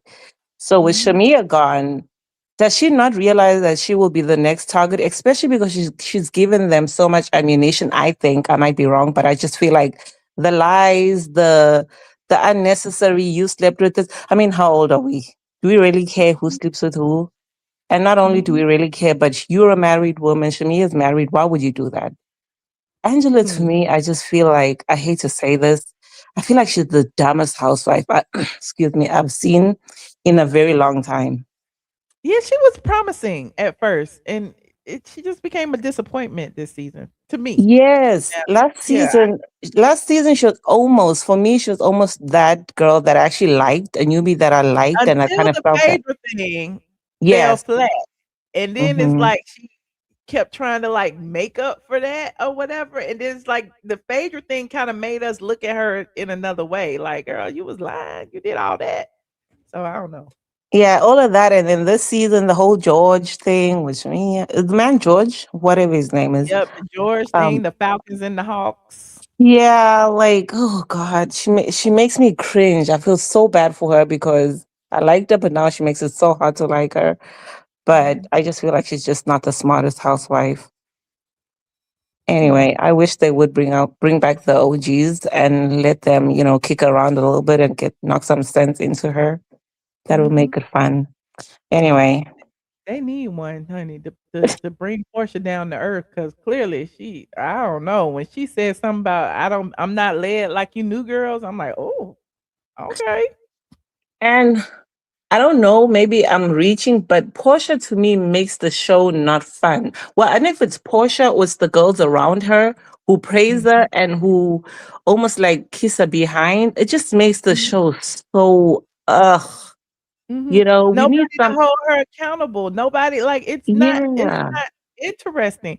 We at need some people all. on there who are equals. You know what I'm saying? Because even when NeNe was on there and we knew NeNe was queen, everybody was kinda, like, on the same page, like, her and Yes, Cynthia, her and Kenya, her and Candy, like, they could go to blows and but now it's like everybody is, like, looking up to Portia as if yeah. she's the goddess Um, of like housewives or as something. if It's she's like, the one who signs their paychecks. mhm, It's annoying. I mean, yeah. I wasn't a fan of Kenya, but I actually enjoyed the back and forth with Kenya. Those days, none of the housewives were afraid of each other. Everybody would speak up. I mean, even flip flopper Cynthia would say something back Mhm, then. mhm. Now it's just like, oh, Portia, what do you want us to do, Portia? Oh, Lord. It's just, anyway, Now thank you what for show are taking. we watching? We watching the same show you watching. Take off them rose-colored glasses, blessed woman of God. Take them off, girl. Look, read between the lines. Look, everything She that you are probably, being fed is not accurate. Like, things are not necessarily black and white when you see it. You literally have to pay attention. Portia has been playing y'all since last year when she sat down with Shamea and Shamea said, I want the same Portia that I get off screen. Like, why is it that you got to come on here and act like this when offline you calling me and we kikiing? You know what I'm saying? And Portia was like, yeah, you got to pay me more for that. So it's like now, it's like since Shamea called her out, it's like she's she's ignoring Shamea totally. She's pulling a NeNe Leakes. What NeNe did to Marlo is what uh Porsha is now trying to do to Shamea. Because that season when Marlo went behind NeNe's back and started hanging out with Kenya and doing all this other stuff, NeNe that next season just ignored Marlo. She wouldn't mention her. She wouldn't talk about her in interviews. When mm-hmm. they were at the Belly Bowl, Marlo was trying to talk to her, and NeNe was acting like she didn't even see her. Marlo damn near chased her out because NeNe was like, I'm not gonna even be here. She chased her to the car, called her Donald Trump and all this, a Donald Trump flip over and stuff. So I feel like Porsha is doing that exact same thing. She's following that footprint. And the She crazy is. thing about Porsche is she should know better that she should know by now that Bravo builds you up to tear you down. She should That's know what that. that's what I've been thinking is, I mean, how long does she think this is gonna go on for? Because I don't think it'll go on for more than, I don't know, 3 years at most. Mhm. They will find someone else. And I would not be surprised if um Shamia becomes to Bravo what Portia is to Bravo right now. I mean, I wouldn't be surprised. Shamia has everything that a housewife should have. She has the money, she's got a bubbly spirit. And people need to stop this thing of Shamia's annoying. Shamia is she's just that, I think she's just a bubbly person who Mhm. does not um she does She not don't act put the on way we airs. She think a don't have to person with her money pretend. would act, I think. Yeah. Yeah, she don't put on airs. Because Yeah. how they say money makes you more of who you really are. If you an asshole, when you get money, you an asshole with money. If you are literally a legit, a genuine person with money, you are gonna be a legit genuine person. So, I just feel like, even with money, she's still the same person she's always been. And it doesn't necessarily have to be with class or not class. It just, she's just down the earth and people just see her and feel away for some reason. I don't know what it is. It's weird. Well, I guess everybody works for Go Naked at this point because everybody's just on Portia's They sure behind. do. But anyway, thank you for taking my call, and I'll come back to watching the show when Portia gets off this high horse, and when these girls actually start opening their eyes and realizing we actually want a show and not this puppetry that's happening. Like, this is annoying. Okay. All right, thank you. Bye. Bye. Shout out to Toya. You said you love Shamea's personality. I do too. I think she is amazing. But y'all feel aways. And then people be like, "Oh, Michelle, you be dragging all the black women." But then when I support a black woman, then all of a sudden I'm supporting the wrong one. Y'all get mad at me for supporting the wrong person. It's like it's the wrong person to you. Okay. And then eventually, after you get the sleep out your eyes and take off them rose-colored glasses, you like, oh my God, Michelle was right all this time, honey.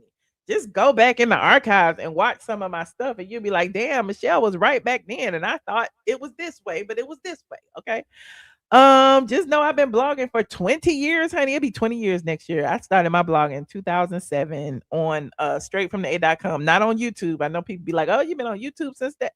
No, not on YouTube, honey. I was getting 1 million views a month on my blog, 1 million visits, even more than that. I think it was like 5 million. Who knows? I don't know how many I get now because I haven't blogged in like a year or so, but I will be back on straight from the A.com. So anytime you want to go and revisit Housewives history, when you are rewatching like season 1, 2, 3, 4, 5, 6, 7, 8, 9, 10, 11, 12, 30, 40, 50, you can go over to straight from the A and you will see all the tea about, the Cordell situation and Cordell wanting to file lawsuit against people for calling him gay, the whole Porsha and Simon stuff, some of it, because that's around the time when I stopped.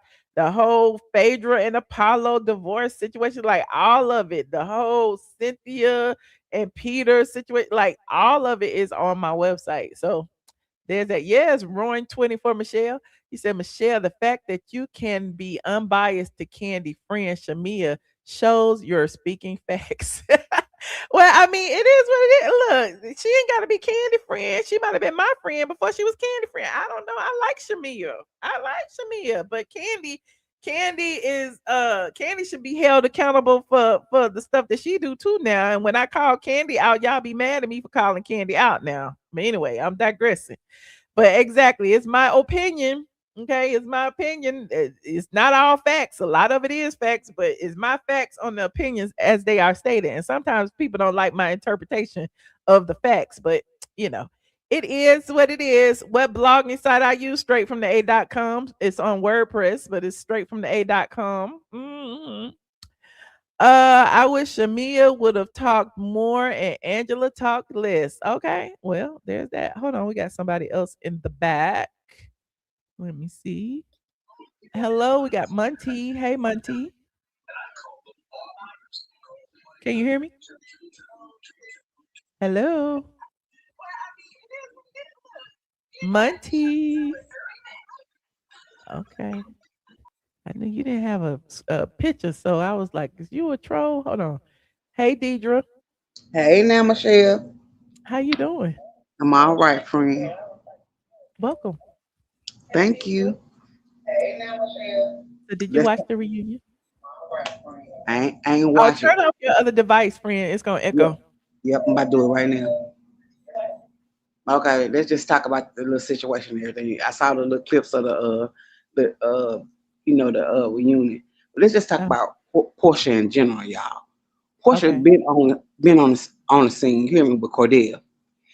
If it weren't for NeNe saving her, feeling pity for her, Porsha wouldn't even have a platform. You hear me? But she forgot where she came from. You hear me?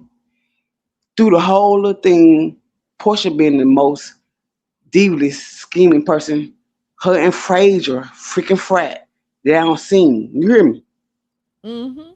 They don't accuse people to trying to kidnap them, to take to the The dungeon. dungeon. You hear me?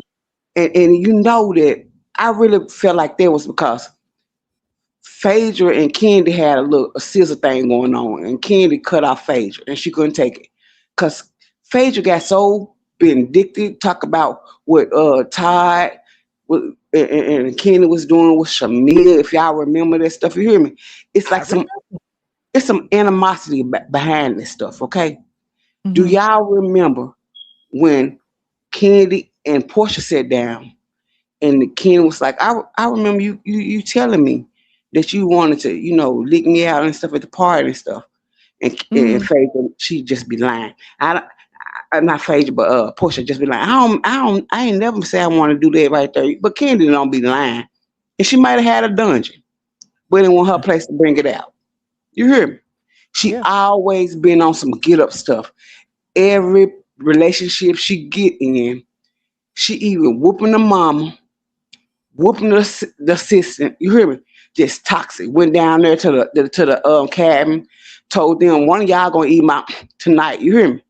She been like that. She always been for a bag. She have no loyalty. How you gonna say that you don't want to film with NeNe when NeNe the one got you on?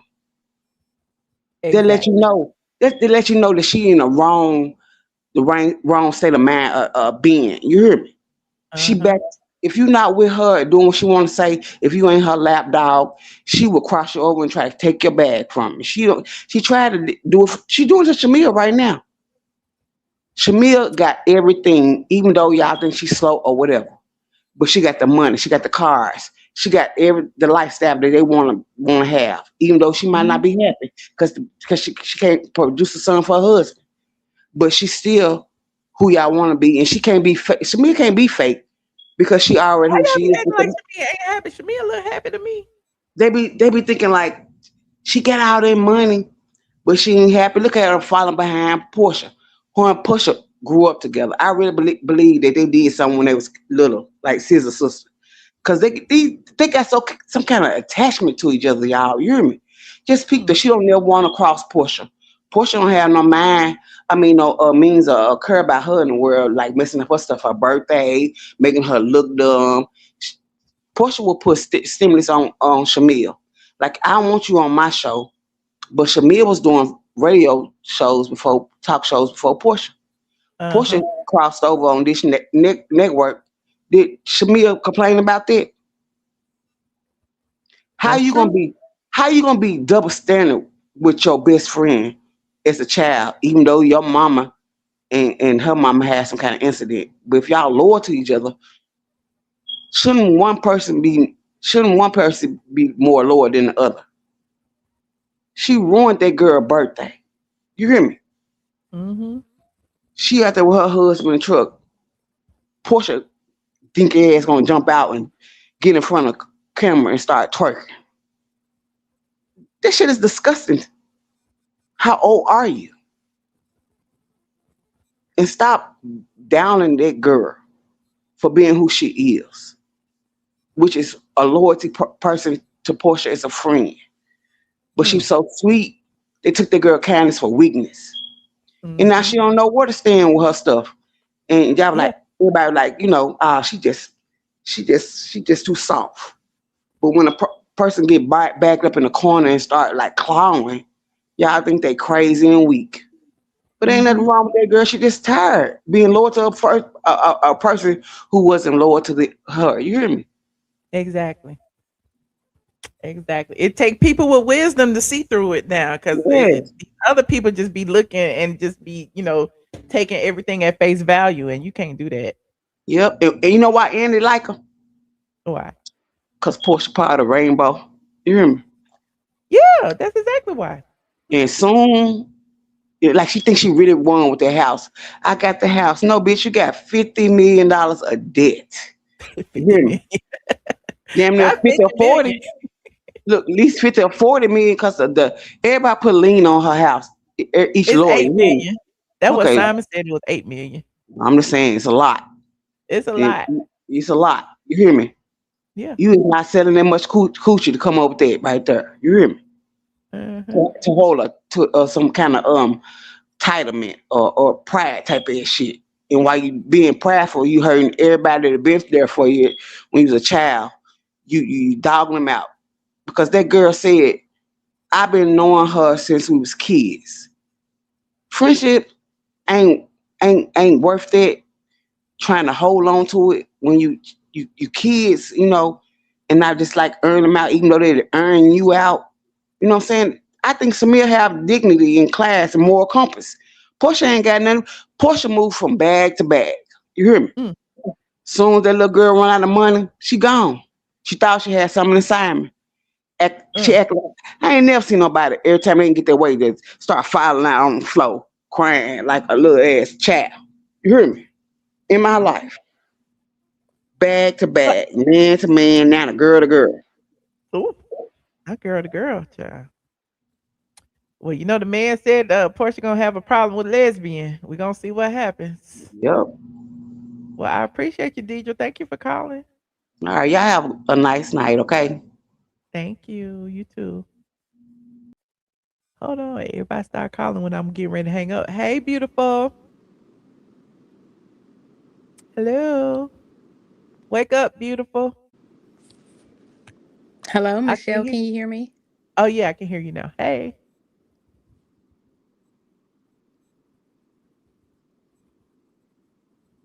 Close your other window.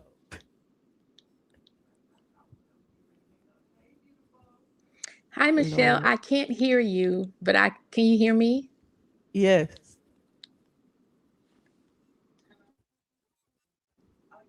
Lord Jesus. How are you tonight? I'm good. Keep going. Okay.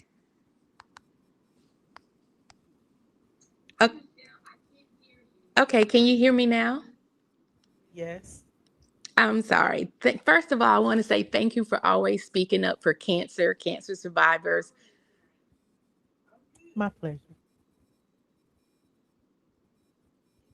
I'm sorry. This is my first time calling in, but I'm a long-time listener. Thank you. Do you have me on 2 devices?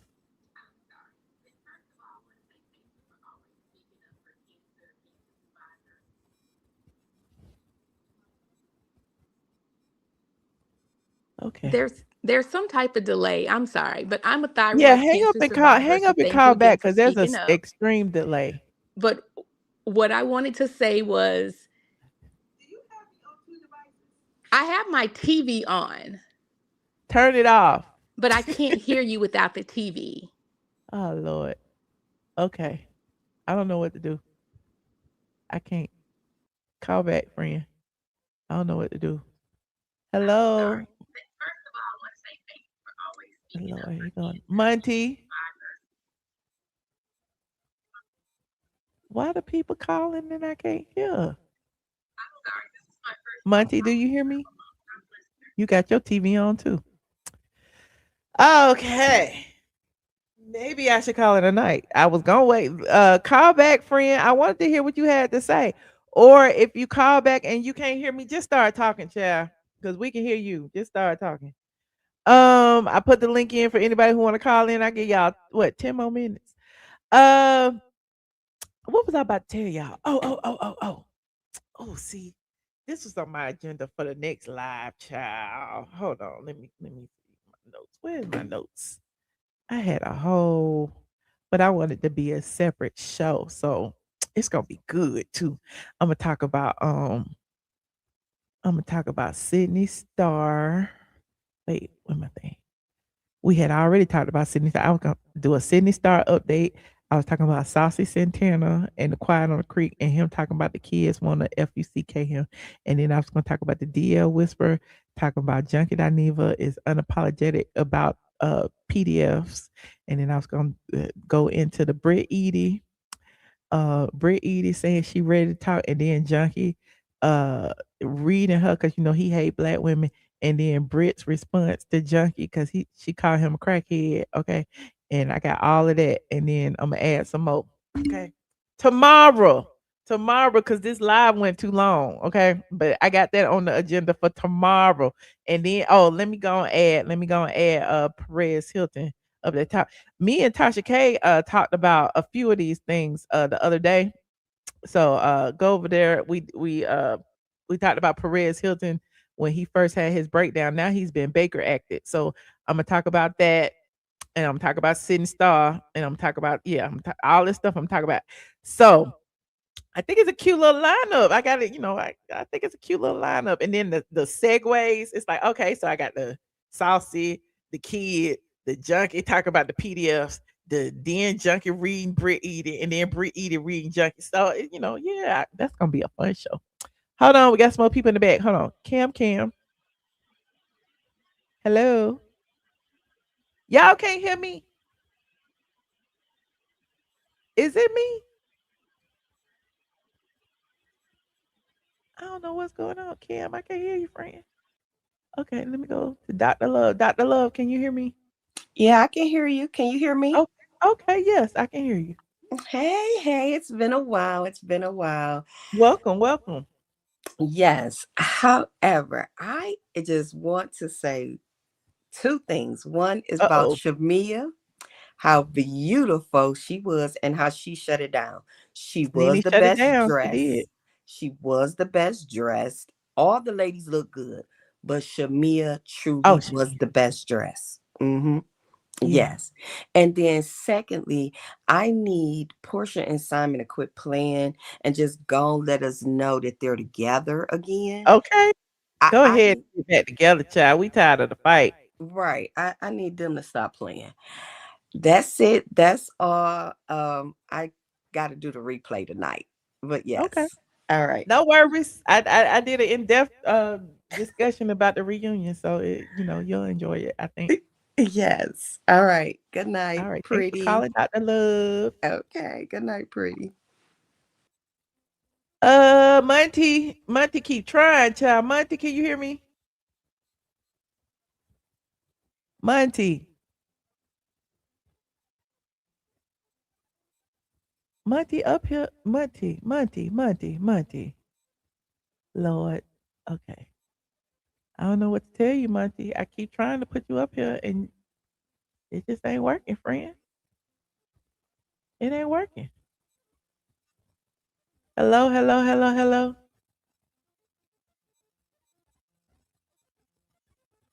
Nothing. Well, anyway, on that note, I appreciate everyone who called in tonight. Again, I gave you my little agenda, my little slick agenda that I got for tomorrow. I might do an early show tomorrow. That'd be fun too. Also, if you're not following me on TikTok, please follow me on TikTok.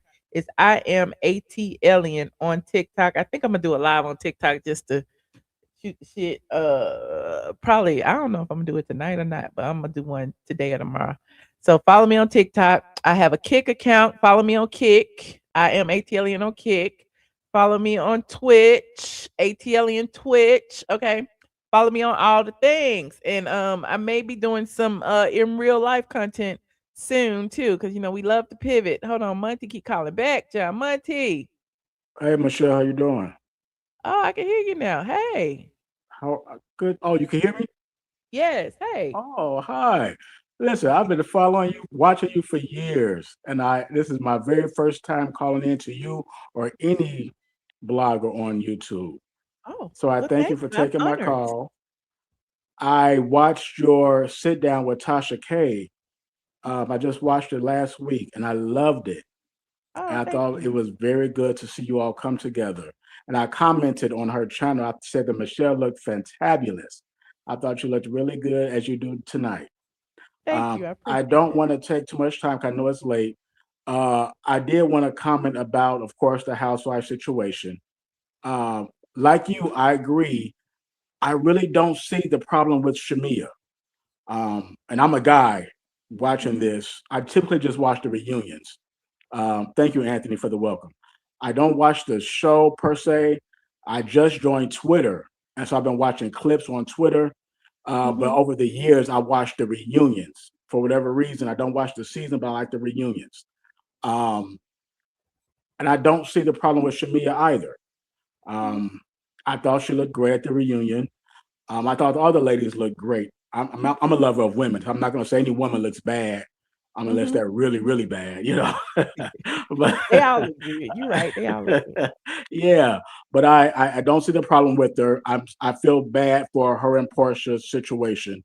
I like friendship and I value it, and I hate to see any friendship fall apart like that. It's just unfortunate to watch and see. Hopefully, God and time heals the wounds. If not, hopefully they can at least be peaceful without all the fighting and bickering and all of that. On to the NeNe situation. Been again watching the reunions over the years. I know who NeNe Leakes is.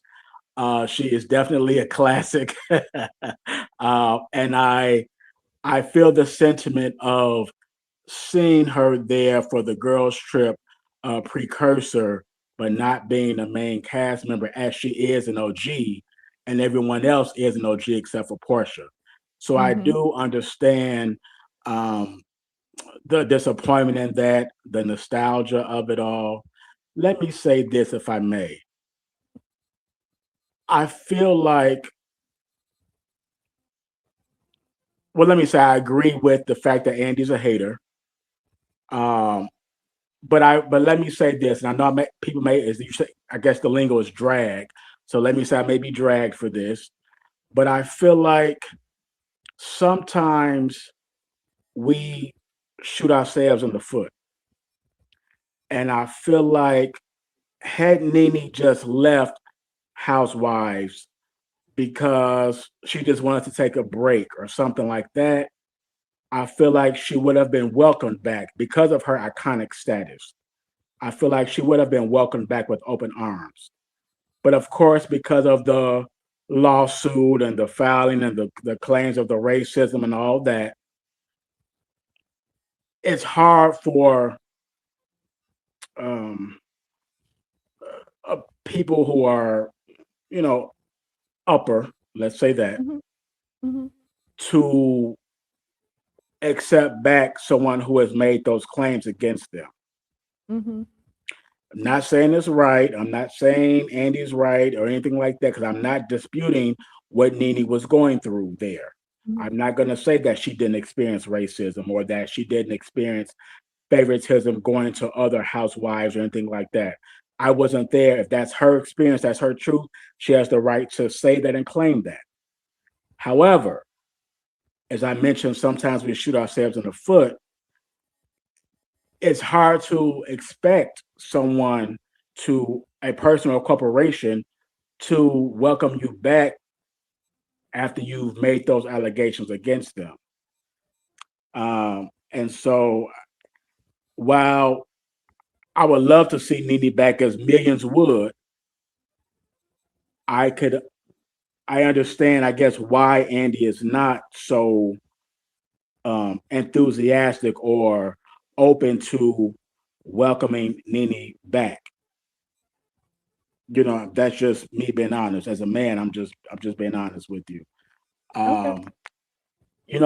The saying is, when life gives you lemons, turn it into lemonade. Sometimes you have to leave those lemons where they are, because sometimes the juice just ain't worth the squeeze. It's just not. And Well, I think, go ahead. Okay, go ahead. I'm sorry. No, you go ahead. Oh, I was just saying, it's just so much. It's very, very layered when it comes to that NeNe situation, and I think it's not as cut and dry as she sued and she can't come back. You know what I'm saying? Because she was forced to dismiss the lawsuit. She was forced into arbitration due to her contract. She waited years. She went through arbitration. They arbitrated. They both came to an agreement. Allegedly, some of the agreement was pretty much they were going to lift the ban and let her work because they had pretty much blocked her from working all those years. So when they did lift the veil and let her work, her agreement was with NBC Universal, which Bravo is, below, a subsidiary of. And so NBC Universal gave her jobs at E! News, at, hosting a red carpet for this, that, and the third. But when it came to Bravo, it's still like, touchy. And so I guess my problem well, it's not my problem, but when you see the whole thing and you kind of understand that, and now they're inviting her back, just for a glimpse, it's like, well, why give her that glimpse instead of just allowing her to be a part of the show? Like, you know what I'm saying? But I'm glad she did it. I'm glad she took that opportunity and ran with it. But at the same time, it's like, without her making amends with that network, I don't think she can work anywhere else.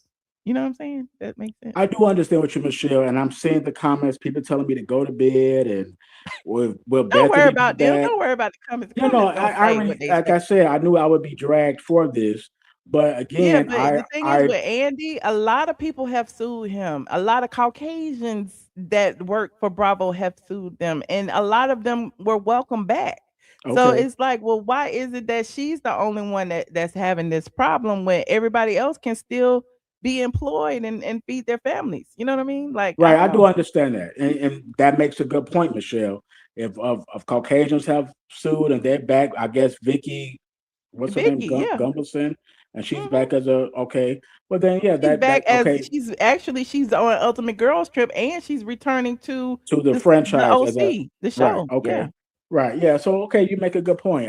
Right. Okay, so look, hey, again, I did preface it by saying I do understand the sentiment. NeNe does deserve to be there. I said it was good to see her there, but also, like I said, I felt the sentiment of, wow, okay, she's there, but she's not there. You know what I mean? Mhm. And so I Mhm. agree. NeNe is an OG. I guess my whole point is that I hate this situation is where it's at Yeah. because I do feel like NeNe deserves to be there. So I don't want anyone to misunderstand me. NeNe deserves to be there. She created it. She started it. She was it. She is it.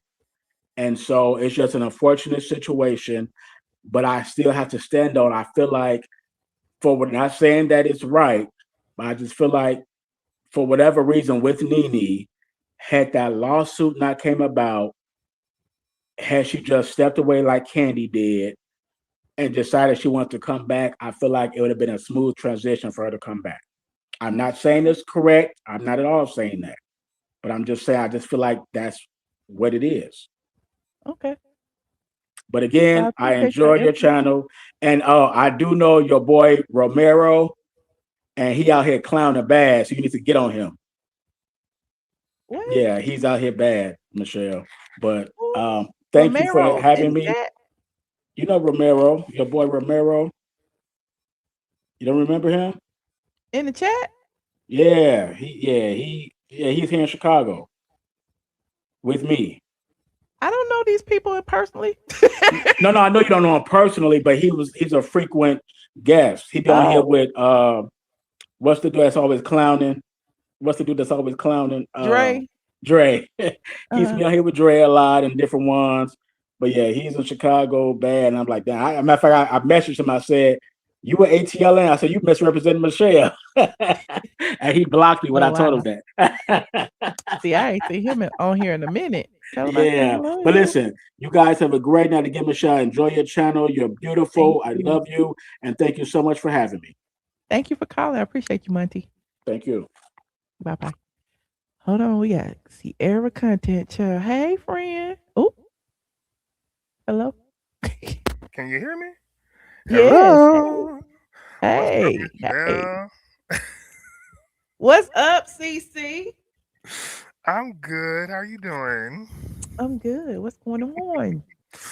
It's just so nerve-wracking calling into your show because, you just have a lot of people. I get nervous, but I got to start Nervous, dragging. you got zillions over there.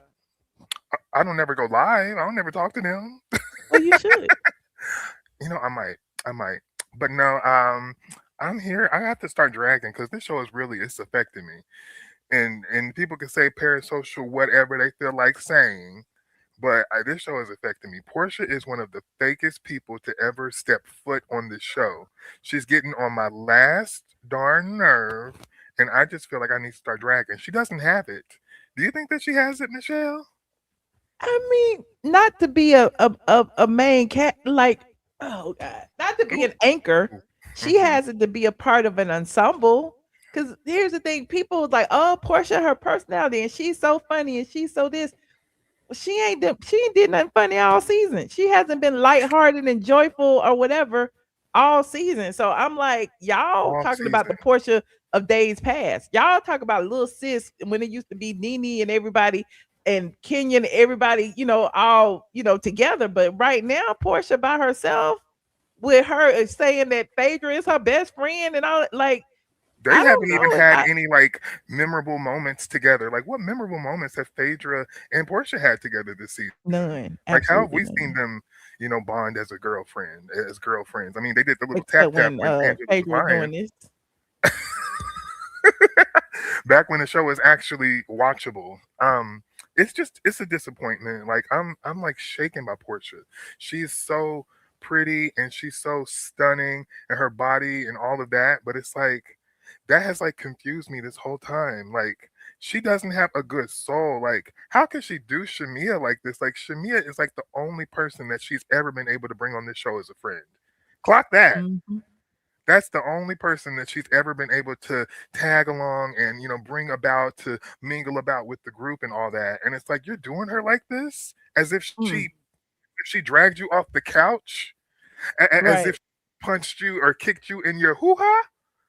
You doing her like Right, this? and it's to me, like, I don't know if, like I was saying earlier, if Portia has adopted Team Twirl or whatever, but Portia's fans are now mean. Like, they are vicious, and it's like the things that they be saying about Shamea and anybody that support Shamea, it's like, well, wait a minute, is Portia paying y'all? Like, what is this vitriol? Like, we all watching the show.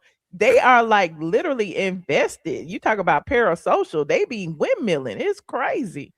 I started to see that last year with how Britt was being treated. I was like, look, Mhm, when Britt said that about the pistol, it was shocking.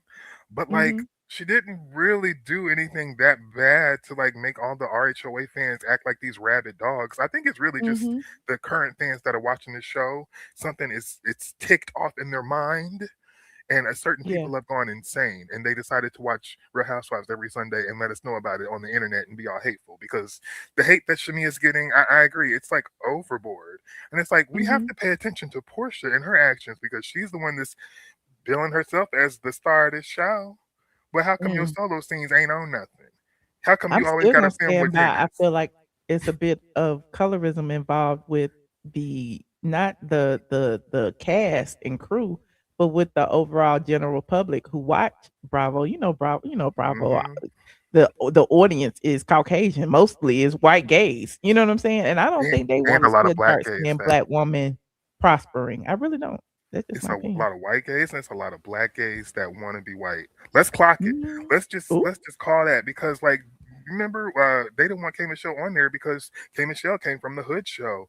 But I guess Real Housewives is like the upper echelon hood show. So what? Like K Michelle can bring her ghetto stuff over here and it's totally fine because Portia's hood, Phaedra, she done did what she done did.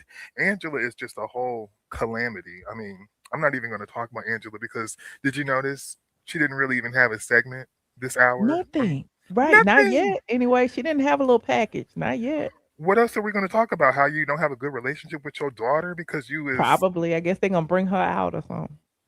I'm just underwhelmed. I Are am they gonna bring the truly 2 husbands to sit how many husbands is it? 3 husbands to sit behind them? we got Charles, we got Pinky's husband, whose name I don't know. He didn't interact with anyone, so if Charles comes out, it'll be totally awkward. Like he has no place there. He has no place Mhm, there. And did you catch this season? Because I just remembered it. Charles, when he was doing a confessional with Angela, he was talking about how he did remember Shamea being like, on the basketball courts and being involved in all this different stuff. So it's like, why did you lie at the reunion? Why is everybody lying? mhm, Like mhm. it drives me insane because this is like one of my favorite shows. Me and my mama watch it all the time, and like me and my mama are actually watching like the earlier seasons, like the better seasons, and it's just it's like a chore to come back to these current seasons and to see what they got going on. It's like if everybody is going to be afraid of Portia, the show is going to flop. The real brown nosers of Portia is a flop in the ratings. Y'all can It get is. 600K and that's it. That's Girl, it. that's it. They getting Watch What Happens Live numbers. Girl. Okay, nobody's tuning in. And Right. as far as NeNe coming back, Well, that's my to be girl. fair, those are what is it? Linear TV, like, day of, but Sure. so I mean, that doesn't take into account streaming like everybody always says. Yeah, but But, they ain't gonna it release is those what it is. streaming numbers, are they? I Huh? wonder why. If they were Yeah, they won't braggadocious, they would release them. release them. And from what I've heard, they're gonna start hiding the weeklies, allegedly. Yeah, I read something about the one of the dudes that owned one of the big websites. He lost access. Oh. That's nothing but control. Nothing Yep. but control. They're the Yep. Bravo people. They're tired of the fans dragging those ratings. They're like, Mhm. okay, stop dragging the ratings. It's hurting our Yep. feelings now. Yep. No, yeah, but I was about to say something else. Phaedra is also disappointing me. Phaedra disappointing me because she seems like she's afraid of Porsha now. Like, what is I this? mean, I think she is. I think Phaedra had to make amends with Porsha in order to be back. The same way NeNe had to make amends with Porsha to get that little scene that she, on Girls Trip. It's like with Porsha, they put Porsha in position to kiss the ring. Everybody is kissing the ring with Hmm. Porsha. Do you feel, because this is just my little conspiracy theory, because you know how we felt back in 2020, we thought that, maybe they axed NeNe off the show to sink the show. You got the realest and most interesting person off the show who's not going to stick to a script, who's not going to be, a puppet of production. You got her off the show, and now the show is sinking and sinking, and Andy just wants to uplift and exalt Angela and wants to uplift and exalt Porsha, and it's like, those two are, they might appear strong, but they're really the weakest links. So it's like, Andy, are you trying to put them forward so that A, Mm. NeNe doesn't have a way to come back, and B, so that the show ultimately fails, because those are not strong players. Those are not strong players for real. What do you think? I mean, I do see, like I said, I see the agenda of them kind of, propping Portia up to be, the new same sex couple of housewives, the one of the first, because there's never been one. So can you imagine if Porsha and Sway get married and now they are, a housewives couple or whatever? I don't Pray know. for Sway. Pray for Sway and Right. Sway's wallet, because Well, to we'll me, see. it just kind of seems like, oh, okay, I guess I scammed enough men. So let me just go over to the women now, because not too many men in Atlanta want to deal with me because they know what I'm about. So I guess I gotta go to the lady pond. Like, she probably does like women, Porsha, but I don't know. But as far as NeNe coming back to the show, I don't know how she's gonna do with this cast. This cast is weak sauce. The cast is weak, but I think, NeNe can hold her own if she did, Um, Yeah, this just being a fan of NeNe and her bigger than life personality. That 3 minutes that she had on Girls Trip, like, solidified her to me, because I you agree. know what I'm saying. So I mean, it just she proved would that like she still has the juice. overshadow anybody, She huh? will. She will. It proved that she still has like the natural flavor to her. Like, Hmm. she still has it, and she looks so pretty. Like, her hair was perfect. It Hmm. oh, her body. Oh my God, NeNe looks so good in that scene. And then she did the little twirl. Yes, legs. That's all we got was legs from NeNe Leakes, honey. And But her like, iconic bag that Wendy Williams was dragging her about. Remember? oh really? Yeah, that's the bag Wendy was dragging about. She said it was stupid for NeNe to have written all over her Birkin. That's right. Oh my gosh, that's a throwback. I And forgot that's when about she would that. start dragging Wendy too. Well deserved. Well deserved. Yeah. I don't know. I will never forget 2020 and like the feelings that I felt when they all conspired against NeNe. I just feel like, oh my God, are they gonna do that again? Because all they can do at this point, because I watched the other shows, all they have been doing is targeting one person Mhm. and coming up with issues for that one person because the other cast is lacking and ain't got interest in lives. And so Mm. I just don't want her to have to endure that, but I think Yeah. maybe she will be able to maybe get a good edit. I guess maybe, hopefully. Mm. Or they just need new cast members too. Like they can get rid of Drew. They can get rid of. They need a whole lot of stuff. But at the end of the day, we still gonna watch this trash and drag it and whatever I agree. until it just disappears and ain't here no more. So The thing is, what if we'll NeNe be here comes back watching, yeah, and she's till it like sinks best to the friends? final day. Huh? Okay. Yeah. Well, but what if NeNe comes back and she's like, "Oh, let me be best friends with Kelli and Shamea," and then, oh, I could just see that blowing up in her face. Like, what is she gonna do? Because I know she don't really want to kick it with Porsha like that. I know she really do not want to sit over there with Porsha, Angela, and Drew late behinds and be all rehearsed and whatnot. Because NeNe's not I don't rehearsed. think NeNe being a part of a team. She has never really been a part of a team per se. I guess Yeah. the talls and the smalls, tall- but even then they weren't like against each other. You know what I'm saying? They weren't. Were they? The talls was against them smalls. Oh. It Well, I was just it thought that wasn't was as just a divisive fun way though. of saying, these girls are taller than, but whatever. I don't know. I can't I remember. agree I though. It gotta watch. wasn't as divisive. Like even when Sheree and NeNe had their stuff, I mean, they pretty much ignored each other the whole season on season 4. But like it Yeah. wasn't as bad as it is now. But I do feel bad for Shamea too because she was best friends with the narcissist who didn't really see it for her like that, but pretended to because she needed somebody to film with. Girl, I don't know. I don't know. But I don't know who I'm rooting for really. Maybe Kelli. Kelli, she's small, she's loud. Well, That's a Kelly nice little. has been bringing it. She been holding her own, and I appreciate that about Kelly. I wish that, but Shamea don't have that personality to be loud and Mm-hmm. So Mm-hmm. I wish that she would find it somewhere in her. That's But the reunion isn't over yet, so we don't know. Shamea said she coming with her book of receipts. You saw that?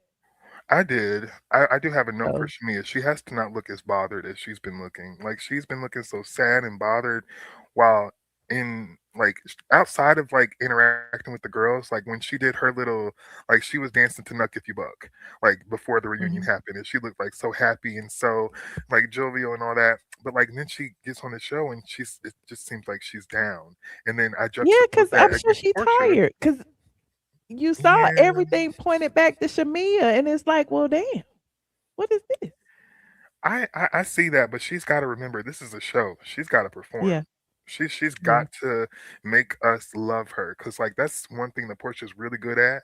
And then I think I'm gonna leave it at this because I need to make this point. Porsha is really good at being a fake extrovert. And when I was a fan of her and I was watching her YouTube channel, that's literally what she admitted that she was. She's like, I'm a fake extrovert. I don't really want to be around people like that. And it's like I can tell.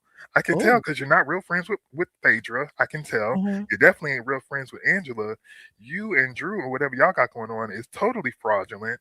And I can tell, people can tell. Like, I think the people that aren't as esteemed, they can't really Mhm, see through someone like Porsha who's faking it. But it's like, Porsha, if mhm. you really don't want to have no girlfriends, why are you on this show pretending to be such a girl's girl and so supportive?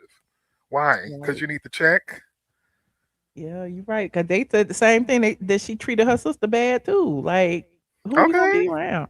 Yeah. And then the sister's only around because her money is tied in with Portia's money. If the sister had her own business, the half sister would be halfway somewhere else. Okay. And if you watched her channel last year, Dennis Mhm. and Lauren were the only 2 people on there. Like, girl, you ain't got no friends, girl. You boring, Portia. You Okay. right, Portia. I've I never said seen it. Portia out I said it, without but nobody. Michelle Like didn't I've say it, seen y'all. Portia out with like Shamea in the past before, but I've never seen That's Portia it. out with no women. You right. Like, she has no friends. What Mm. did Dennis say when they was trying to get married? Who's gonna be your bridesmaids? Nobody.